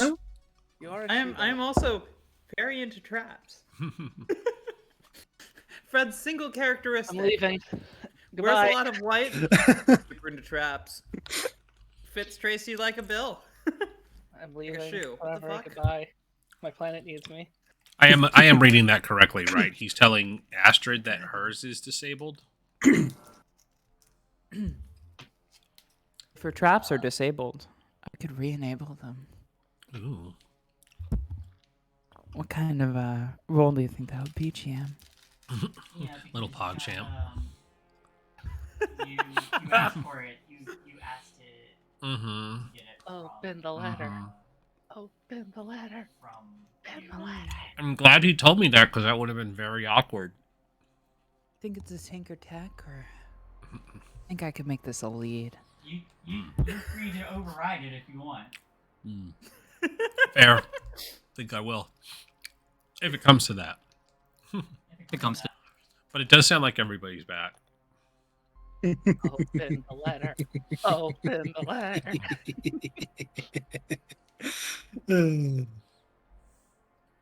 All right. Welcome back, everyone.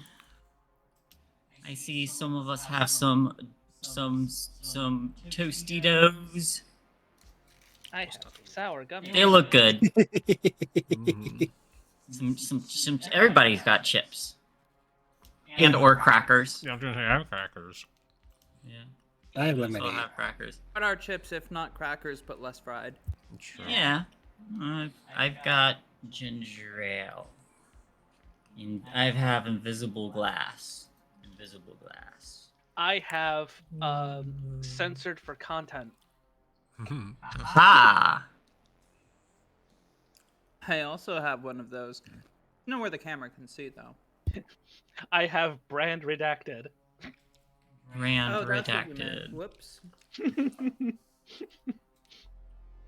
We can call it liqueur.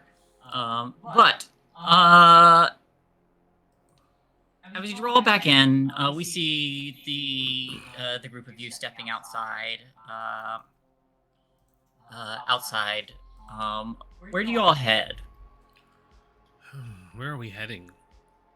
Oh, that's a really The van. To the van. Yeah, we definitely spent the night at my place last time, so we don't have to do that again, but we probably could. We could also go to my place and hide the van behind it. Ooh, good point. I think my mom mentioned that she was going to be out tonight, actually, come to think of it. She said she had a date. My place is actually going to be completely empty if we want.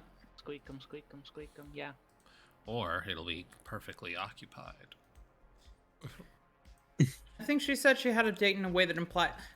Look, when my mom says she has a date, she does not usually mean she's bringing them back to our trailer park. She said, don't wait up. Yeah, I think Jermaine's probably down for Tracy's just because I don't think she wants to bring possible danger to her home. Right, and yeah, we've definitely overused our hospitality at Jermaine's place. That's fair. Although, like, I need to talk to Emmett. I am riding the line here. We can Get go that by man Jermaine's on, place get on that the way. man on the phone. Like you could actually just need to change of clothes, so stopping by wouldn't, be a line. Beep, true. boop, boop. Emmett! I just killed a man! Don't worry, I've got a shovel. Got a shovel. No. And ironically, Emmett's response. Yeah, if we could swing by Jermaine so I can get a change of clothes, that'd be perfect. All right. Go to Tracy's. Seems reasonable. So you all make your way to Astrid's van, I assume, and while it's obvious to everyone, there's a moment that passes as you pull on the road before you notice the lights to a vehicle turn on behind you while you're driving. Oh boy. It is moving fast. Like, very, very fast. And you can hear the motor going. And it pulls up right behind, then moves to the side, and starts to drive past. And you see, Jermaine, the woman just kind of like glance over, and then it speeds up, drives ahead, and turns. I have 4 conditions. Which way does it turn? They turn right. Which way are we turning? You would be going straight. Fortuitous.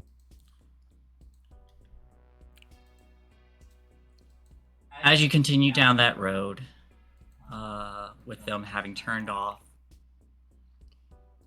you see the headlights of a vehicle turn back on the road you're down and stop.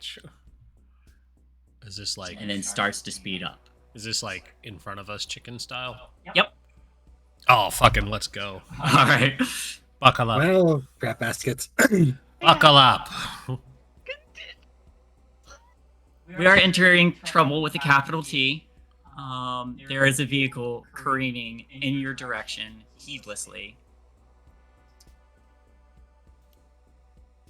Look, this wasn't gonna happen, but someone stole our gun. You stole her gun. And we don't know you stole her gun. Nope. I trust you to drive, but make sure we survive this, alright? Yeah, what is everyone doing right now? I think that was a lead from me. I'm definitely doing a move body for driving. Oh my god. Wait. Let me declare the stakes because I forgot to do that. My bad.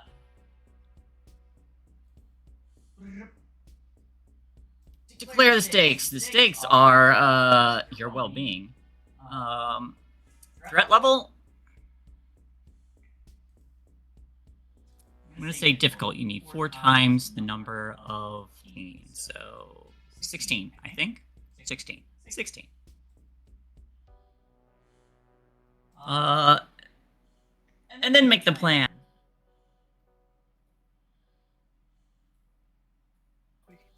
So Tracy, you said you're gonna be leading. How do you lead?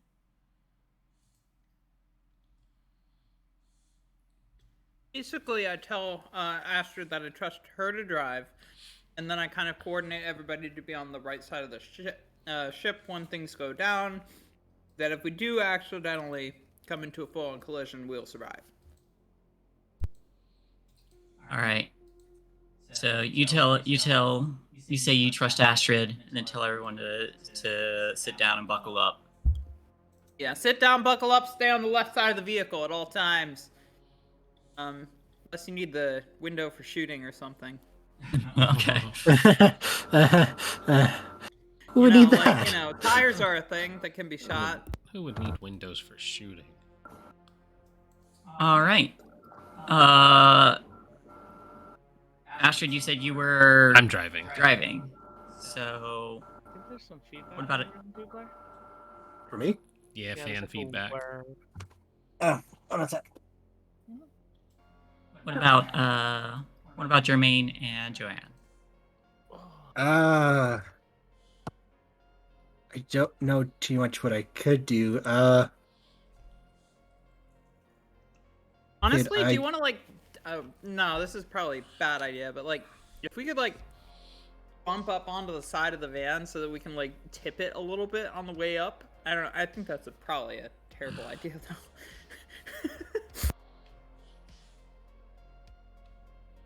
I can only think of one thing to do for Jermaine, and you're all just gonna scream at me. Don't jump out the van. Oh no. I would never scream at you. I'm the only one that she wants, and I don't Jumping have out of the van? any- Fuck you! I mean, Hey, I stole her gun. that you are aware of. She stole a gun. She figured it was us rather quickly, unfortunately, but could What to do? Because I have 4 conditions, so my best shot is sneak or comprehend. But I can't. Comprehend. What Might be would able I to figure out even- what best move is. Maybe.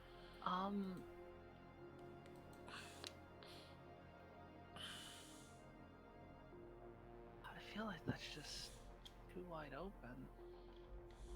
Look, hold on, where's my PDF? What's everything comprehend can do?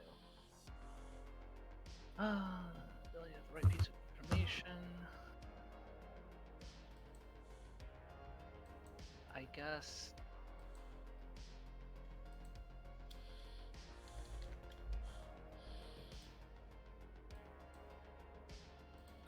I don't know. Does anyone have any ideas? I'm like shooting blanks here. Okay, I would definitely suggest comprehend and figuring out trajectory to move at would be my suggestion as a thing to do. However, if I'm thinking about like what your character knows about, has good comprehension about, maybe a comprehend to see what this woman will reasonably do. Maybe to like read her as a person. That would be an empathy. Oh fuck, Yeah. you're right. Damn. It's also a mind roll. Do you have good empathy? Oh, what is my mind? Well, my mind is high, but my empathize is nothing. Oof. I can try it, but it is a massive gamble. It is one die. Stick to what you're good at. Honestly, hiding on the side of the right side of the van probably counts for something. Like if we all get hurt, at least you won't. Oh, can I attempt to throw something large enough out the window, maybe wrapped in like part of black cloth, to like sneak to look like I've jumped out of the van?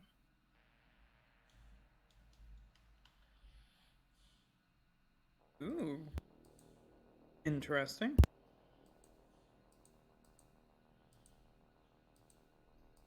Bags are a thing. My only other idea is comprehending the road and maybe like Could find us a see if- path. I kind of think if you were going to be, throwing a body-sized something wrapped in black cloth out of a vehicle, you would have had time to prep that. Fair. Like this is happening in a few seconds. Yeah. I guess I will comprehend, maybe attempt to comprehend like a split-second path or turn we can take. Or Okay. yeah, I'll try that. That's the best thing I can think of. What is Astrid's intent with this drive? Is it to get past, crash right into? Not crashing my van into this woman. That's insane. It's going to be at the last second veer off, and try and get her to swerve too. Okay. I managed th- successes. In that case, I will take the comprehend. What is Joanne doing? Don't think you want to double up on the comprehend. Could Block. I didn't have a chance to think I had it yet. I mean, you have a gun.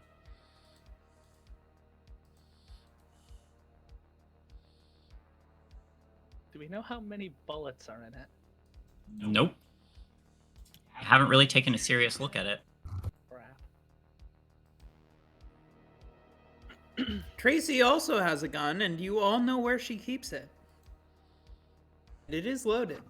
Between them thighs. I don't want Joe to use it just yet. That's the thing.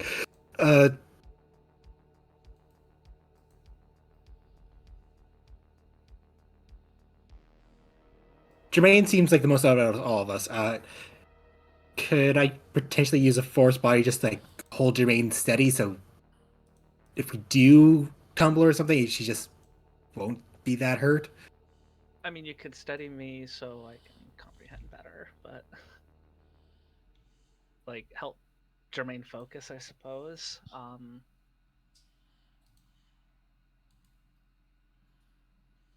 Joe is bad at leading.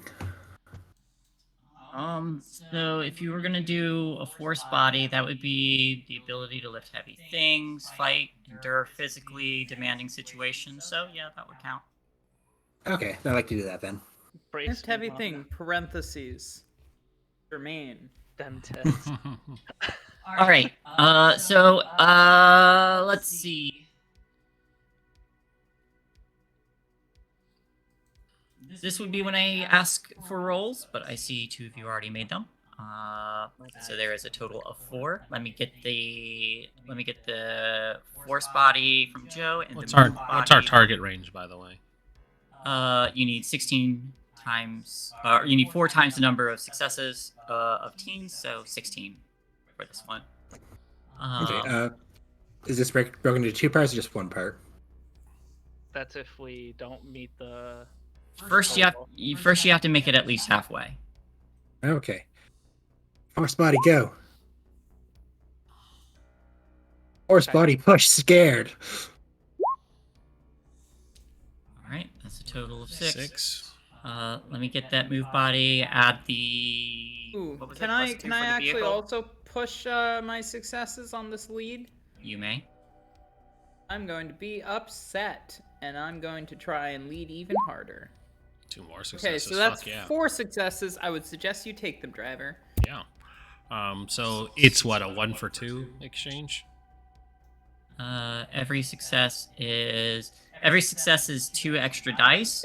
Alternatively, if you just wanted to have those successes to count towards the number of successes that you need, I will take that as well.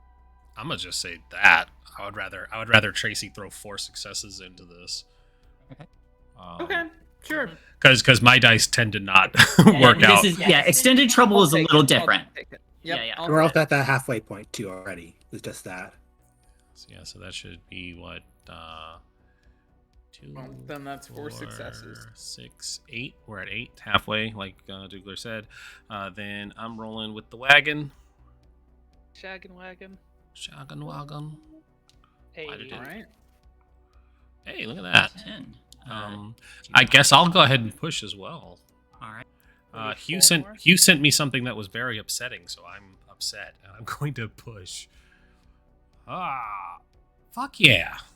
Ooh. Hey. Ooh. We need That's- 2 more, right? Yeah, you need 2 more. So I literally can't push. yeah. Just pushed. So all right. So the scene plays out. Pushed. So So this vehicle speeds up. You also speed up. It is very much a game of chicken. There is a moment where Joanne moves over and puts her arms around Jermaine as Tracy is shouting for everyone to brace themselves. Joanne braces Jermaine during this potential head-on collision. She does not stop this vehicle. It looks like she's almost fully intending to collide. Jermaine, you quickly pick up on the right moment to swerve and shout for it to happen. And Astrid, you make the calculations and are quickly able to speed out of the way. As the car that they're in spins and turns, and the tires screech along the road, and her vehicle spins around facing the other way as your van rights itself, kind of wobbling a little bit. It's a heavier vehicle. There's a moment where the camera cuts to this woman in the vehicle quickly shifting the gears and flooring the vehicle, which starts to speed up, leaving skid marks on the road as she begins to close the distance again. You need 2 more successes. What is everyone doing now? Do we have another round at this? You have another round at this. I'm gonna shoot at her tires. Okay. I'm gonna also make a force body roll. That should have a plus. What did we say? 3 or 2 from I need the gun. I need to know what everybody's doing first. Oh, yep. No fair. Good point. Sorry. I Keep rolling these things. My bad. think Joe's gonna open the side door, just grab onto the low shit handle, lean out, take the woman's gun, and just. It'd be cool, but I couldn't guarantee that aim because I don't think Joe's very much experienced with guns. So just aim at the engine block just to disable her car. You throw the gun at her. You throw it? What? No, you fool! You don't understand how guns work. She shoots. You Alright. just pull slide back, see if bullets inside, then just. Jesus, Louise, that's how you check a gun. Alright, Astrid, were you using what I think you're using? Yes, it's going to be a force body. Okay. I have overridden Hugh. Okay. I have a question. What is Evil Lady's gun worth? What? Well, I'm using Evil Lady's gun. I don't know if it has any bonuses to it or not. It'll be the same as any other gun. Any other normal gun. So 2? I believe they were 3. Yeah, I don't thought it was remember. 3. Yeah. So force bodies. What is Jermaine doing? That's an unbelievably great question. Well, Hiding in the side of the car is a valid decision. Don't need much. yeah, I think considering Joe has now opened the door and is both Tracy and Joe are now shooting gangster style at this woman's car. We are actually shooting gangster style at this other car. For sure. Jermaine is a broken shell of a woman right now. It is just in the corner, trying to stay out of the line of fire in sight.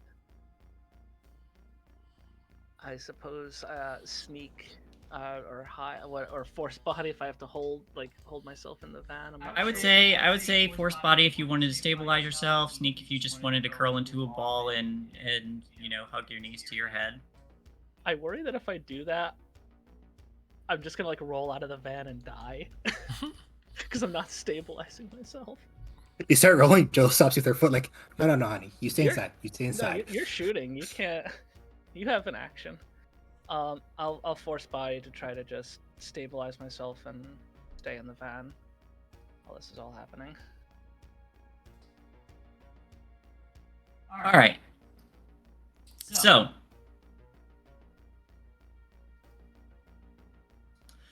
after it appears that she fully intended to ram her vehicle into yours, you managed to skirt by her. 2 of you open windows or the van door and start firing. Those who are firing, give me force body with the +3 from using guns. Astrid, you may do a +5. Jermaine, give me your force body to stabilize yourself. I'm sorry, did you say +5? Yes. Okay.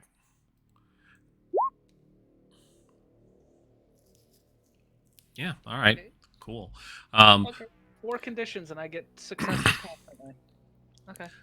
So Astrid lets them fire off first because she's calculating the weak points where their shots are hitting, and then she probably flips the radio on and it starts playing "Ain't Nothing But a G Thing," and she whips the van hard so that it does a sharp 90-degree turn, and as it's doing the Akira skid, she rolls down the window, sticks her arm out, and the arm transforms from a regular hand into a buster cannon, and she lines up the shot, locks eyes with the woman in the driver's seat, and fires as well. So not only I get 2 more. not only does it turn into a buster cannon Versus 1 as success. your arm transforms, but the skin that you got from Hugh, some of it condenses and seems to condense into some kind of metallic substance to act as a bullet to lock in. So you're firing some of this material. The rest of it peels back and looks just horrifying, to allow the arm to actually transform. And Astrid, you get in your mind fireball.exe. So you all fire. The bullets strike her vehicle. She doesn't seem to stop until she gets a fucking buster cannon that hits the engine, and I feel like there's a slow motion moment where the car buckles and from the impact, and as she tries to correct the vehicle, it starts to swerve and turn and goes over, and then it goes on its side and continues to roll as you all are as it's doing the Akira skid. The van comes to a halt. Her car continues to tumble and roll at the speed it's going at before it comes to a stop upside down, flames licking at the hull. Well, I think we might have killed a woman. So, let's keep driving. I definitely need that change of clothes now. I might actually have that drink now. Good thing you were all wearing the brown pants. Yeah, Astrid's gonna do the very slow drive by the toppled over vehicle just to make sure that they're dead, but not actually check to make sure they're dead. Okay. And then drive past so that we can get the fuck out of here. All right. You start to drive past, and as your van disappears down the road, there is a moment that passes, and we get the camera panning downward to this just ruined vehicle, this ruined car, and a fairly long moment goes by before the door just goes and flies off the hinges, and a figure crawls out and stands up, and there's blood trickling down their face, and there's large gashes, there's glass sticking out of them. The dress is torn and bloody, and she looks down at it and then back up and says, "I haven't looked this terrible since several years ago," and begins to limp down the road.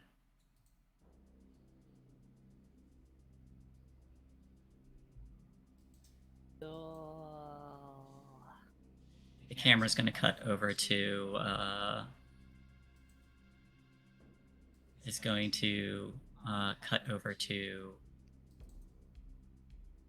where you all are, stopping by Jermaine's house. Has Astrid's arm gone back to normal? Yes. Okay. Your arm does turn back from a buster cannon to an actual arm, but you notice there is a small patch of skin missing that was used to fire actual material. Oh, well, that's inconvenient. Just kind of put her arm back down. Park. Okay, we're here. So that's what Hugh gave you? Yeah, it's what Hugh gave me. It seemed to fit with my programming. He also said he saw it in a video game, and she air quotes. I'm still fucking shocked about you. God damn. Been a long day. Yeah, I honestly thought he was just Eldritch. I didn't expect him to be robotic as well. I thought he was just a weird guy. Yeah. Your phone rings. Hey, how's it going? Which one? All of them. All of them. Joe's gonna answer. Hey, how's it going? Going good. Did you Courtney out okay? Yeah, she's fine. Okay, that's good. So, where do you want me to? Where should we go? Home to sleep. Yeah. Take her home. She's had a long She day. deserves some sleep. Oh, sure, I can do that. To her home, you know? Yeah, Well, I can do that too. Not your home, Hugh. Yeah, that's probably a better idea. I don't even want to imagine what Hugh calls home. It is probably like some sixth-dimensional hellscape that like has soft serve ice cream. A horrible nightmare reality. Hey, this is my house. Guys, just one moment. Joe's gonna walk away from that and like, hey, Hugh, just between us, what's your home like? We're all in the call. Yeah, we're all just sitting there on the phone. It's like, But Joe's the one who picked up first. it's fair. Yes, since he picked up or not. God. I Oh, think wow, that's- it's great. We got like the best self-serve ice cream. And It's it super works. dark a lot. The best part is the machine works. It's not like McDonald's. Like, the machine works. Oh yeah, we don't have a contract with some weird company where we're just like cycling money back and forth. No, we actually have an ice cream machine that does work. I think while this is all happening, Jermaine is just like baby shuffling toward the house, just like front of dress, like bunched up and just like. My favorite flavor is vanilla 365. Sounds delightful. Huh. Interesting. Joe doesn't remember the number of the vanilla that made her forget. That was like 32? I think it was like 120 something. Was it? I thought it was 2 digits. Lydia would know. We'll wait for her. I'm sure she would. I'm sure she would. Lydia's not here now, is she? Wow, like if if you don't mind your sanity, you're welcome to come visit. You could open that letter, Tracy, and then Lydia will just. There you go. Yeah, all you have to do is Fair say her Hugh. name. Yeah, I don't I'm think just it's going to feeling affect me this as much as envelope. you think it would. Lydia, Lydia, Lydia. Let's fucking go. Look in the mirror, say your names 3 times. Let's go. Anyways, you guys stay safe. All right. Joe's gonna hang up. Okay.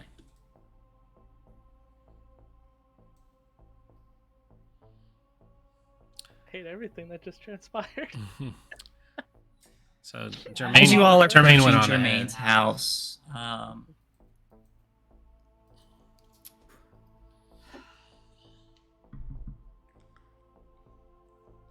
I'm gonna give.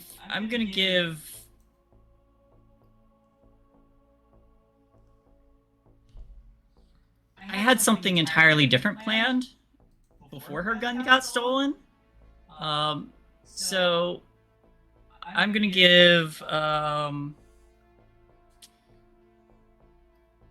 gonna give you all an option.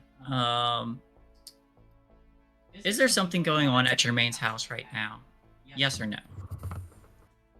I'm gonna say no because Jermaine needs to relax. Yeah. Oh, well, hold on. Is this a? Now, hold on. Oh, hold on. What if I die? I feel like we've done. I feel like we've done enough punishment right now. Hold on, I'm not saying no. But hear me out. What if we? But what if we did? I only wanted to clarify: is something going on of my choice, or like is something like asking for something to go on? For something to go on. I'm asking if something potentially bad may or may not have happened. Oh, the logical part of me says don't fucking say yes because, I want my character to be okay. The narrative part of me says if this was part of your plan, it's part of the story. I mean, the story's going to be built with all of us, and the thing is, whatever I had intended, I feel like I got away with a lot with that scene because someone's gun was stolen. So I don't have to. So it's optional. Okay. I am gonna say, roll a d6. If it is 4, 5, or 6, go with it. If it is 1, 2, or 3, we just walking away. Not a bad idea. 1. We walking away. Ah. They can't keep getting away with this. Ugh. I left it up to the die. Yeah, no, I mean, I'll save that for another moment then. So you all make it to Jermaine's house. It's quiet. Too quiet. Your parents know that there was a dance today, so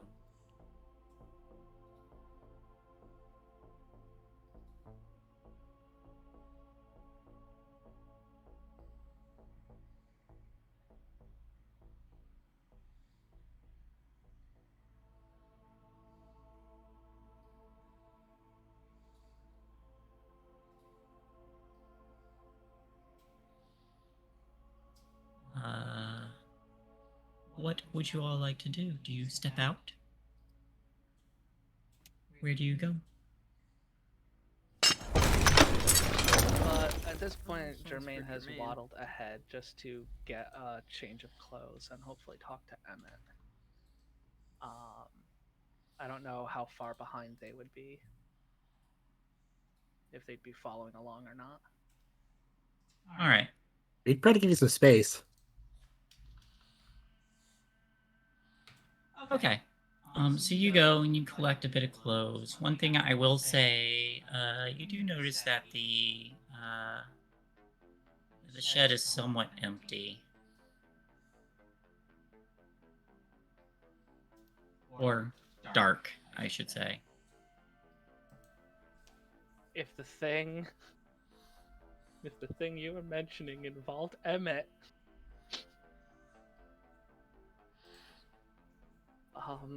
Just remember you did this. okay, with change of clothes in hand, I will shove them. I will get out of my Bone Witch outfit. I'll just put on some casual, well, it's goth clothes, but casual goth, I suppose. With the clothes in my satchel, I will take a look at the shed. Alright. When you go up to the shed and enter, it's mostly empty. There's no giant isopod hiding in there anymore. And Emmett is there. And he's just sitting by a small light. And he looks like he has a bowl of something that he's like scooping out and eating. He glances up and says, "Oh, hello." Hi,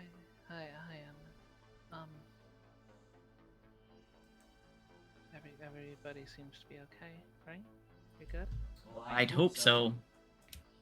I'm fantastic. That's great to hear, Emmett. Where, have you seen the,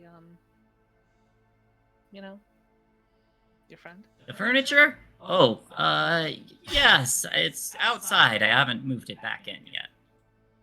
Great. And the other thing that's more alive, have you seen that thing? More alive? Well, there's not much alive around here. Maine's trying so hard to not say the word because she doesn't know if they're being surveilled. You know, the thing that likes the salad. Your friend, the one you moved the furniture for? Felicity? Felicity. Felicity. Pauses and thinks for a moment, takes a bite of some vanilla ice cream. Well, sounds familiar.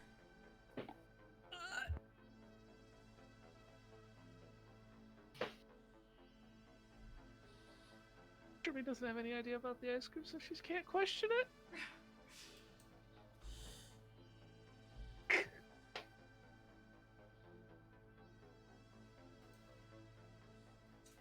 I seem to vaguely recall that, someone came by and picked up their, sister? Friend? Someone. I'm sorry, my mind must be going.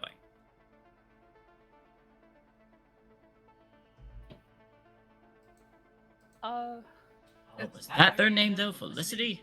Wow. I don't know what to do. Good on me! Takes another bite of the ice cream. I don't know what to say to him right now.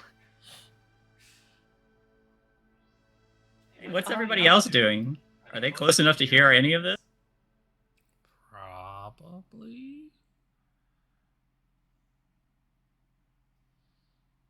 Joe's gonna come over, like, Emmett, where did you get the ice cream? Hey, Joseph, how are you? Joseph. It's Let's Joe. see. Let's see. Did you just call her Joseph? Sorry, I'm a little out of it. It's weird misgendering. for Sorry, sure. Jeannie. What is wrong with my head? I'm sorry, I can't quite place it. I recognize you having trouble putting names. I turned to Joe. Hey, is he eating ice cream? The best ice cream. Emmett, can I just Where'd you get see that for a second? Would you like some? I'm allergic to dairy. Sure. Lactose intolerant. No, the other one. You'll... I'm gonna eat ice cream, but okay.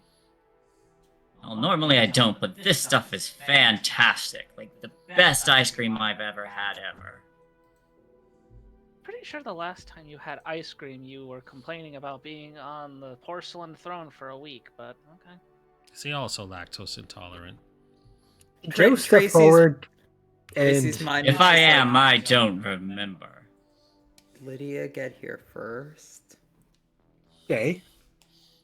Can Joe step forward and trip on her heels / dress and hand goes down, just flip the ball out of his hand. So by mistake? clumsy.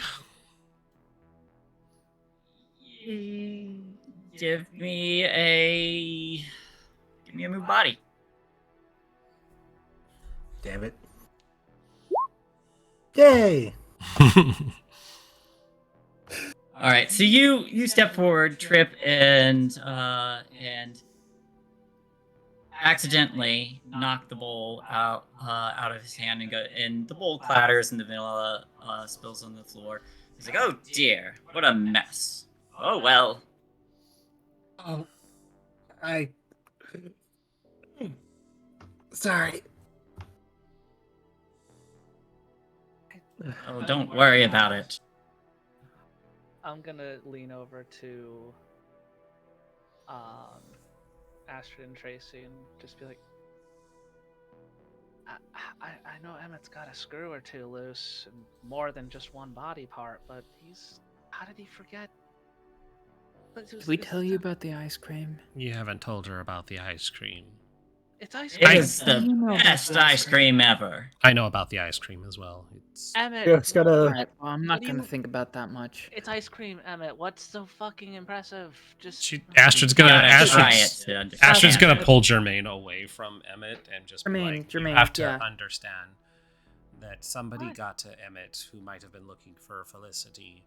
The ice cream Someone related has... to Lydia Sorry? or the company. Someone related to Lydia. Someone or the company related that- someone related to Sunshine got here and took Felicity. The ice cream erases memories. There's some kind of chemical substance. In fact, Astrid's gonna like pick up the ice cream and just like She probably doesn't have something that can analyze it, but I'm gonna pretend like she does and see, because my rolls for deductive reasoning is terrible. But I want to see if just like finger dab and taste, because I'm not in danger of losing my memories because they're backed up on a hard drive. Can I suss finger out dab and smell. what's in it? Yes. I would say. Investigate. Yeah, probably investigate. It's a long shot, but I just wanted to see if she could figure something out. Beep boop beep boop boop. It's got some kind of drugs that make you forget your memories. Yep. It's ice cream. What the? Whatever. Hugh's a fucking sociopathic creature from the 6th dimension. And so ice cream that erases your memories is really hard to believe. Wait, so then they were here? That's why Felicity is gone. Have you ever been to Woodstock? Oh no. Sorry, was that to No, me? I'm with Joe on Yeah. this one. Well, those were the days, weren't they? Yeah, do you remember much of it? Not a clue. Yeah, this ice cream is like 5 of them and pushed into a bottle. Of 5 of them. full. Wow, that is some good ice cream then. Yeah, except it takes from you. It doesn't give everything back. Takes and it takes and it takes. Jermaine's gonna freak out, and she's gonna do something probably stupid. She's gonna run into the section that it's a building off to the side of the house that's basically where bodies are prepped. Like the actual morgue where they got the drawers of the bodies and such. And she wants to see if bodies are still there. Bodies are still there. Oh, they didn't take anybody to reconstruct then. The last thing I need is half of this fucking place walking around tomorrow. Well, that would be horrifying, wouldn't it? It would be.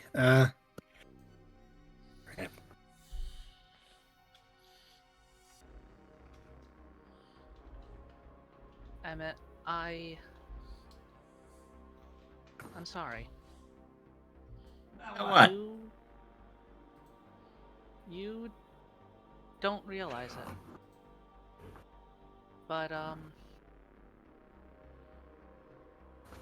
I screwed up, and you're paying a price for it. I don't feel like I'm paying a price at all. I know you don't. I know you don't. I'm gonna. He puts an arm around you and says, "Don't you worry. Nothing terrible. Nothing terrible's happened."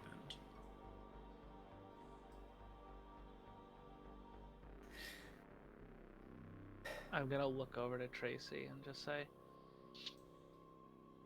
could this ice cream make him forget me? It doesn't seem. Nothing could make me forget you. I think it was just so he would forget Doesn't about matter. what happened the last few days. If he had more, who knows? Might be able to jog them back. I was affected by this stuff, and I got my memories back. Yeah. I remember how got them back, Joe. Hazy, but you got them back. He helped me, and I had my sketchbook, and going through that with her triggered them. And Joe's gonna go into her bag and pull her sketchbook and flip to picture of Felicity. Like, Emmett. Yes. So put it on his. He's still sitting down, right? Or is he standing? Standing right now. Okay. I want you to focus on this picture. My, what a magnificent critter there. Yeah, she really is. And I want you to think back. Because you helped her. She was hurt. And you helped her. when you look at this, think about the emotions that it come from it, and try. You know, kind of looks like a roly-poly. Yes, she does.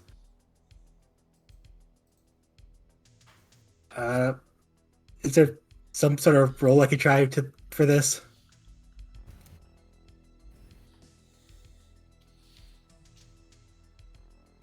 Is there any way I could assist?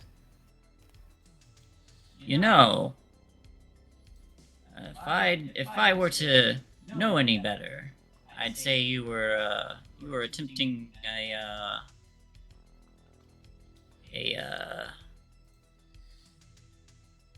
flashbulb recall.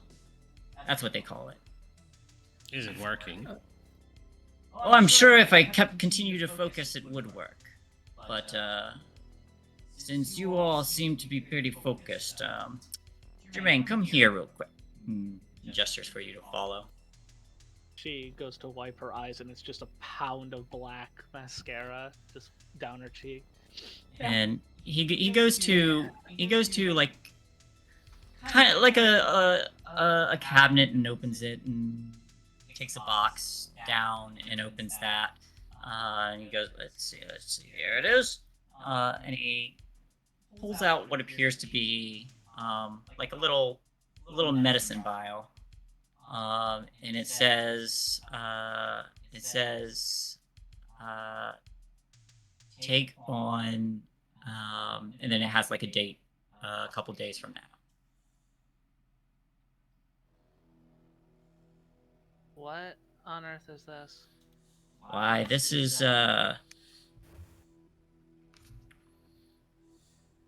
he looks to everybody else. Now, I'm only telling you this because you look like you really need something to ensure you're not. You look like you need some good news. I'm well aware my memories are gone. This is gonna help me get them back. Why would someone take your memory if they're just gonna give them back? So that when someone else comes asking about whatever I might have not known, I not knowing of it. Emmett, somehow you are a genius and a moron. Who gave Why, this to you? thank you. I don't remember. Can I examine the bottle for any details? A signature? There are none.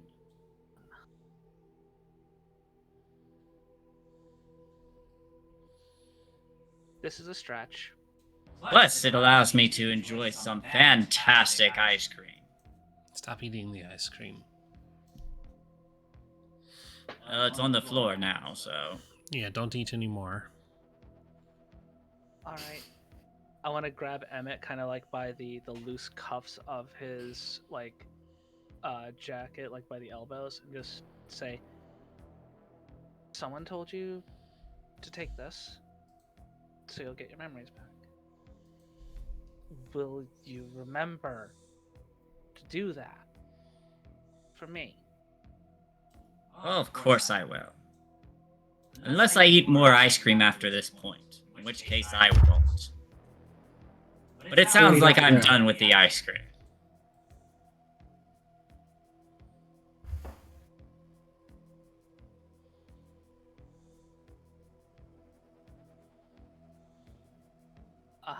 I should fucking hope so.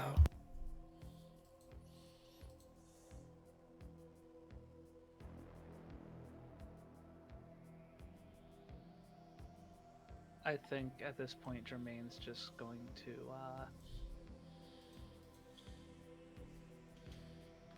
just say, okay, good night, Emmett. Just He puts a hand on your shoulder and leans close and says, now listen to me, Jermaine. There's nothing in this world that could make me forget about you. You're a bright gothic light in the darkness. Jermaine will nod and towards Emmett's face say, "Thank you, Emmett." But as she kind of walks away from Emmett, she's gonna sort of mouth to herself like, "A bullet in the head will make you forget a lot, though."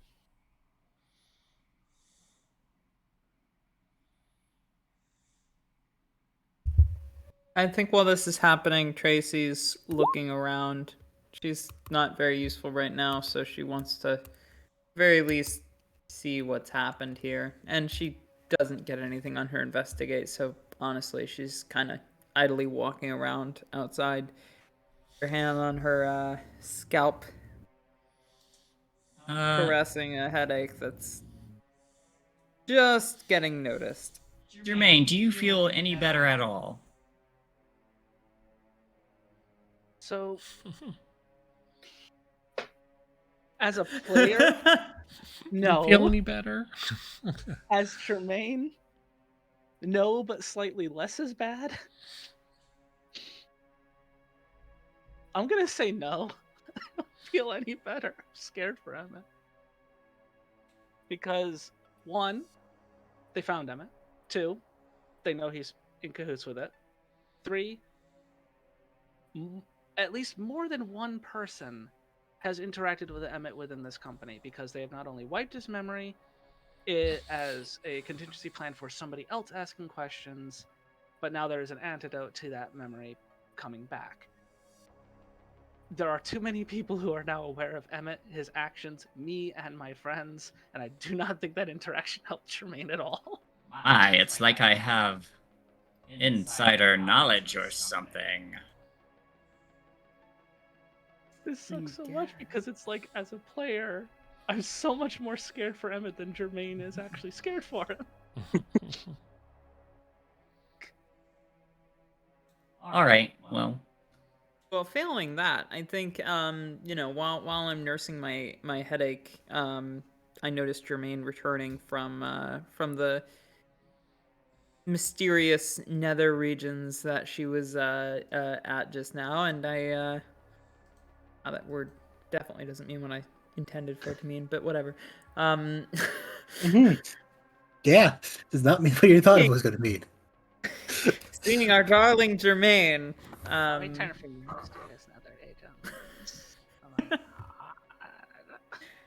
I think Tracy would go over to her and say, "How is he? How's he really?"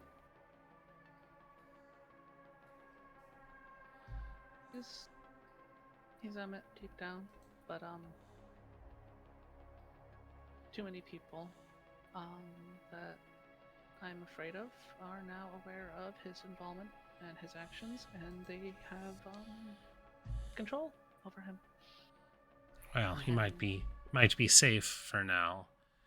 If he stays like this, even if he has a way to fix it later. If they think that they've got him, then he's not a piece on their board.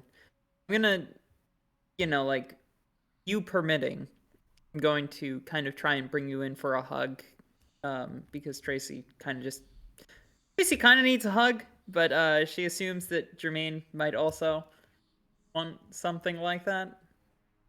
With your permission following, the hug would definitely start as a normal hug, and then it's easily going to fall into the rabid, like, clawing at clothing and just Perfect. like face pouring tears. That's exactly what I was hoping for. Like, out of character. In character, Tracy's dealing with it as it comes. Yeah. It is a normal hug. Would you like to roll a lead roll? I would.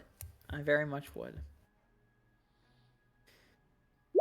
You know what? Fuck it. I had a whole bunch of things that I wanted to say, but honestly, you just need to hear that he's safe. Or safe. We're safe for now. Whatever might come from this is gonna come some other night. And right now, we're together. And we have tools. And we have hints, and we can get to the bottom of this, and we can make everybody safe. But right now, we need to rest. We need to regather ourselves. And we need to prepare for what's about to come. Because I have the distinct feeling that our problems don't end when we figure out where the baby is and the adult is and get them both to safety. With the Or safe storyteller's now. permission, I think with this morbid fear in Jermaine now, with your permission, I would like Jermaine to go back down into the basement and pack a kit of dangerous implements, any needles with numbing agents, blades, possibly a hacksaw. I would like a mortician's kit, if at all possible. Damn. Mortician's kit. Because Jermaine is at the point where if somebody attempts to put Emmett in the ground, I'm putting them in the ground. Okay. Thank you. And in lieu of clearing your conditions, I will let you take an item. I will happily accept that.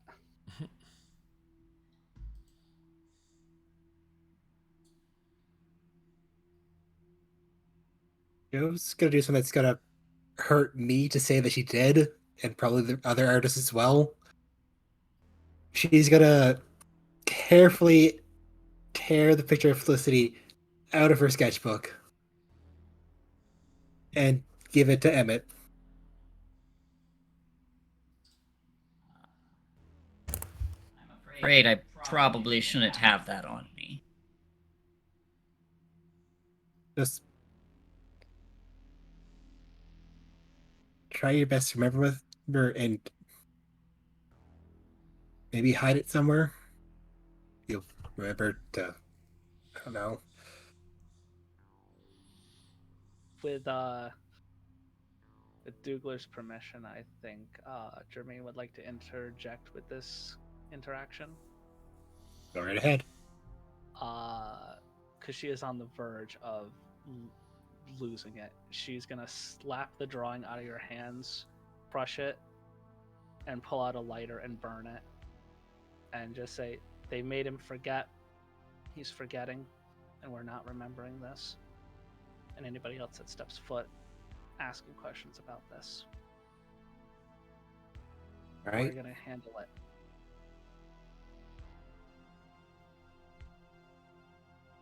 But as far as it's concerned, we know nothing of this creature. Emmett knows nothing of this creature.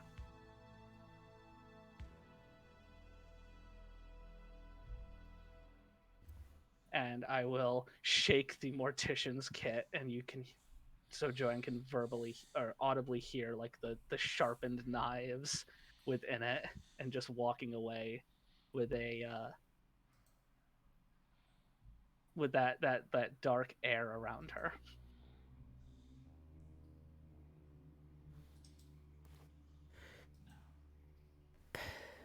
It looks like she's in some need of some real friends. I'm glad you all are here with her. Don't worry about me. I'll get everything back. Just not tonight. Tonight we rest.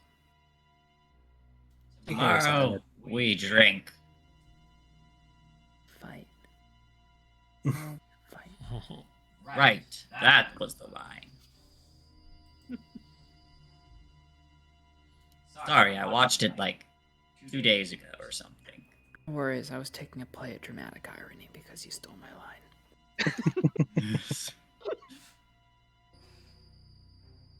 I say we go to Tracy's and get the hell out of here. Just get the fuck out of here. And you all get the fuck out of there. Yep.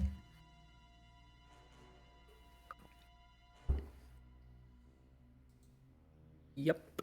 I drive them. Alright. Good, because homegirl don't know how to drive.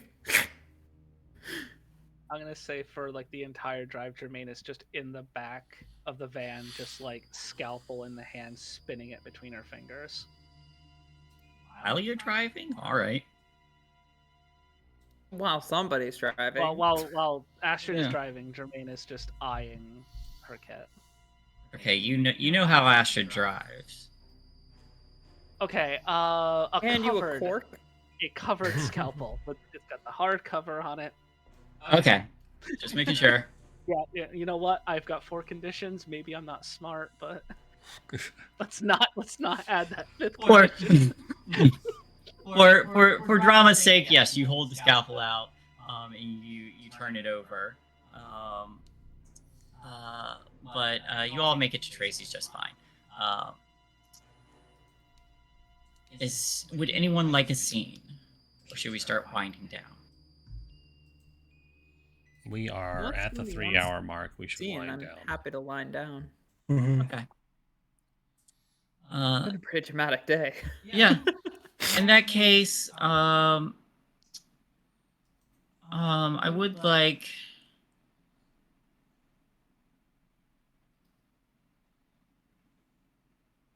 You know what? Never mind. In that case, we'll have we'll have the scene kind of transition, and we see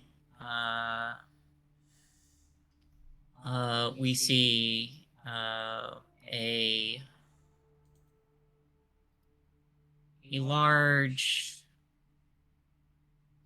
arthropoid, a familiar mama isopod, just moving through some of the trees, kind of pacing and then settling in one spot, staring off into the distance. The camera pans backwards for a little bit, and we see one officer approaching another. And she says, "Still not willing to return home?" The other looks over and says, "Yeah, I think Sunshine's got something on him. Or her.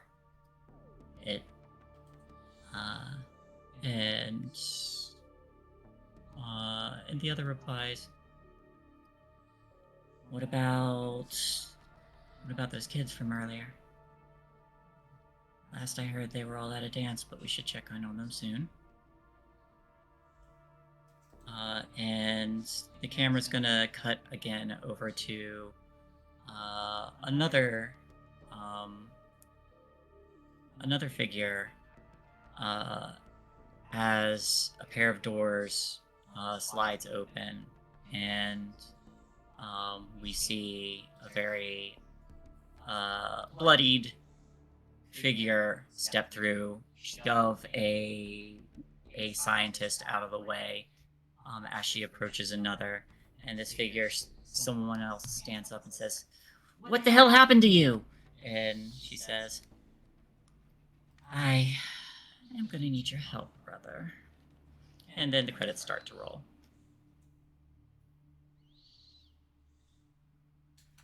Let's do It's still our experience. gun. I need low before I do experience, otherwise I'm not going to get any. I forgot to low after last session.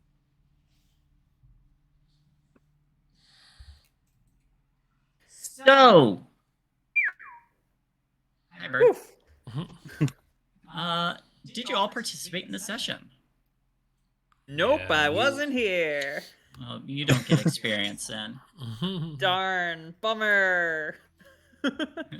Did your problem with capital P or relationships with capital R get you into trouble with a capital T? Yes. Yeah. Yeah. Yep. Were you broken and forced to take a scar? Definitely No. not this time. Not quite. Jermaine had that opportunity. Jermaine was so close. Narratively, I was considering it, but I'm like, shit, I have to start rolling for my life after that. Yeah, you're weirdly like skirting the edge of do I cure my conditions? Do I take a scar? you're kind of. Not doing it intentionally. It's just like I was like, okay, I'm gonna go cure my conditions. I'm gonna go say hi to Emmett, and then it was like, oh, no, I'm not. Tracy looking at Jermaine. I'm your anchor now. Did you put yourself in harm's way to resolve the mystery with capital M? Yes. Yeah. I stole a gun. You did. Yeah. Yeah, you did. You 5-finger discounted the shit out of that. Yeah, that without 5 successes, that would have gone kind of poorly. It's so good. And finally, did you learn something new? If so, what? Yeah. They got to Emmett. That bitch is The petty. whole conversation with Lydia counts for me, but you know. I also learned I have to be sparing with my gun arm. I learned what the ice cream is. Or get more material. Jermaine did Start learn about the harvesting ice human cream. skin. Or consuming food like Hugh does. Hugh eats. You saw Hugh eat. Does Hugh? Not sure He about ate. that one. He ate Cheetos, and then he ate like scraps of like metal. He consumed. Pretty sure I ate the ice cream after that. To be fair, Joe is facing away from all that because Yeah, a lot of them freaks her didn't out. look. So Nobody knows the actual make and physiology of Hugh. Astrid does. Astrid does. Oh, Joe has seen his Eldritch side though. All right, everybody. Any questions? Anything you want to see more of, less of? I have a question. Why do you hurt me? Because you asked me to. You did consent to it. I did. I gave you the option, and you're the one who's like, I didn't say no. I didn't say stop. Let's be real here. She's the one saying, yes, yes, yes, harder. Harder, mommy, harder. Harder, mommy. It's not a fun story if I play like super safe. Like, oh no, I'm not gonna go explore that. That looks scary. Yes, I'm gonna just please, go over here. harder, mommy. Just remember. Harder, mommy. Just remember your X cards and remember your safe words, everybody. They're very important. Yep. And remember your aftercare, everybody. I hope I'm not going too far. I love you all. Oh no. You definitely haven't gone too far. You haven't gone far enough. Okay. It is a hurt. It is a hurt simply because like I love my little babies. They need It to is feel. it is just a hurt from that, and like just the matter of like, oh my god, I'm literally skirting the line of Jermaine's possible death.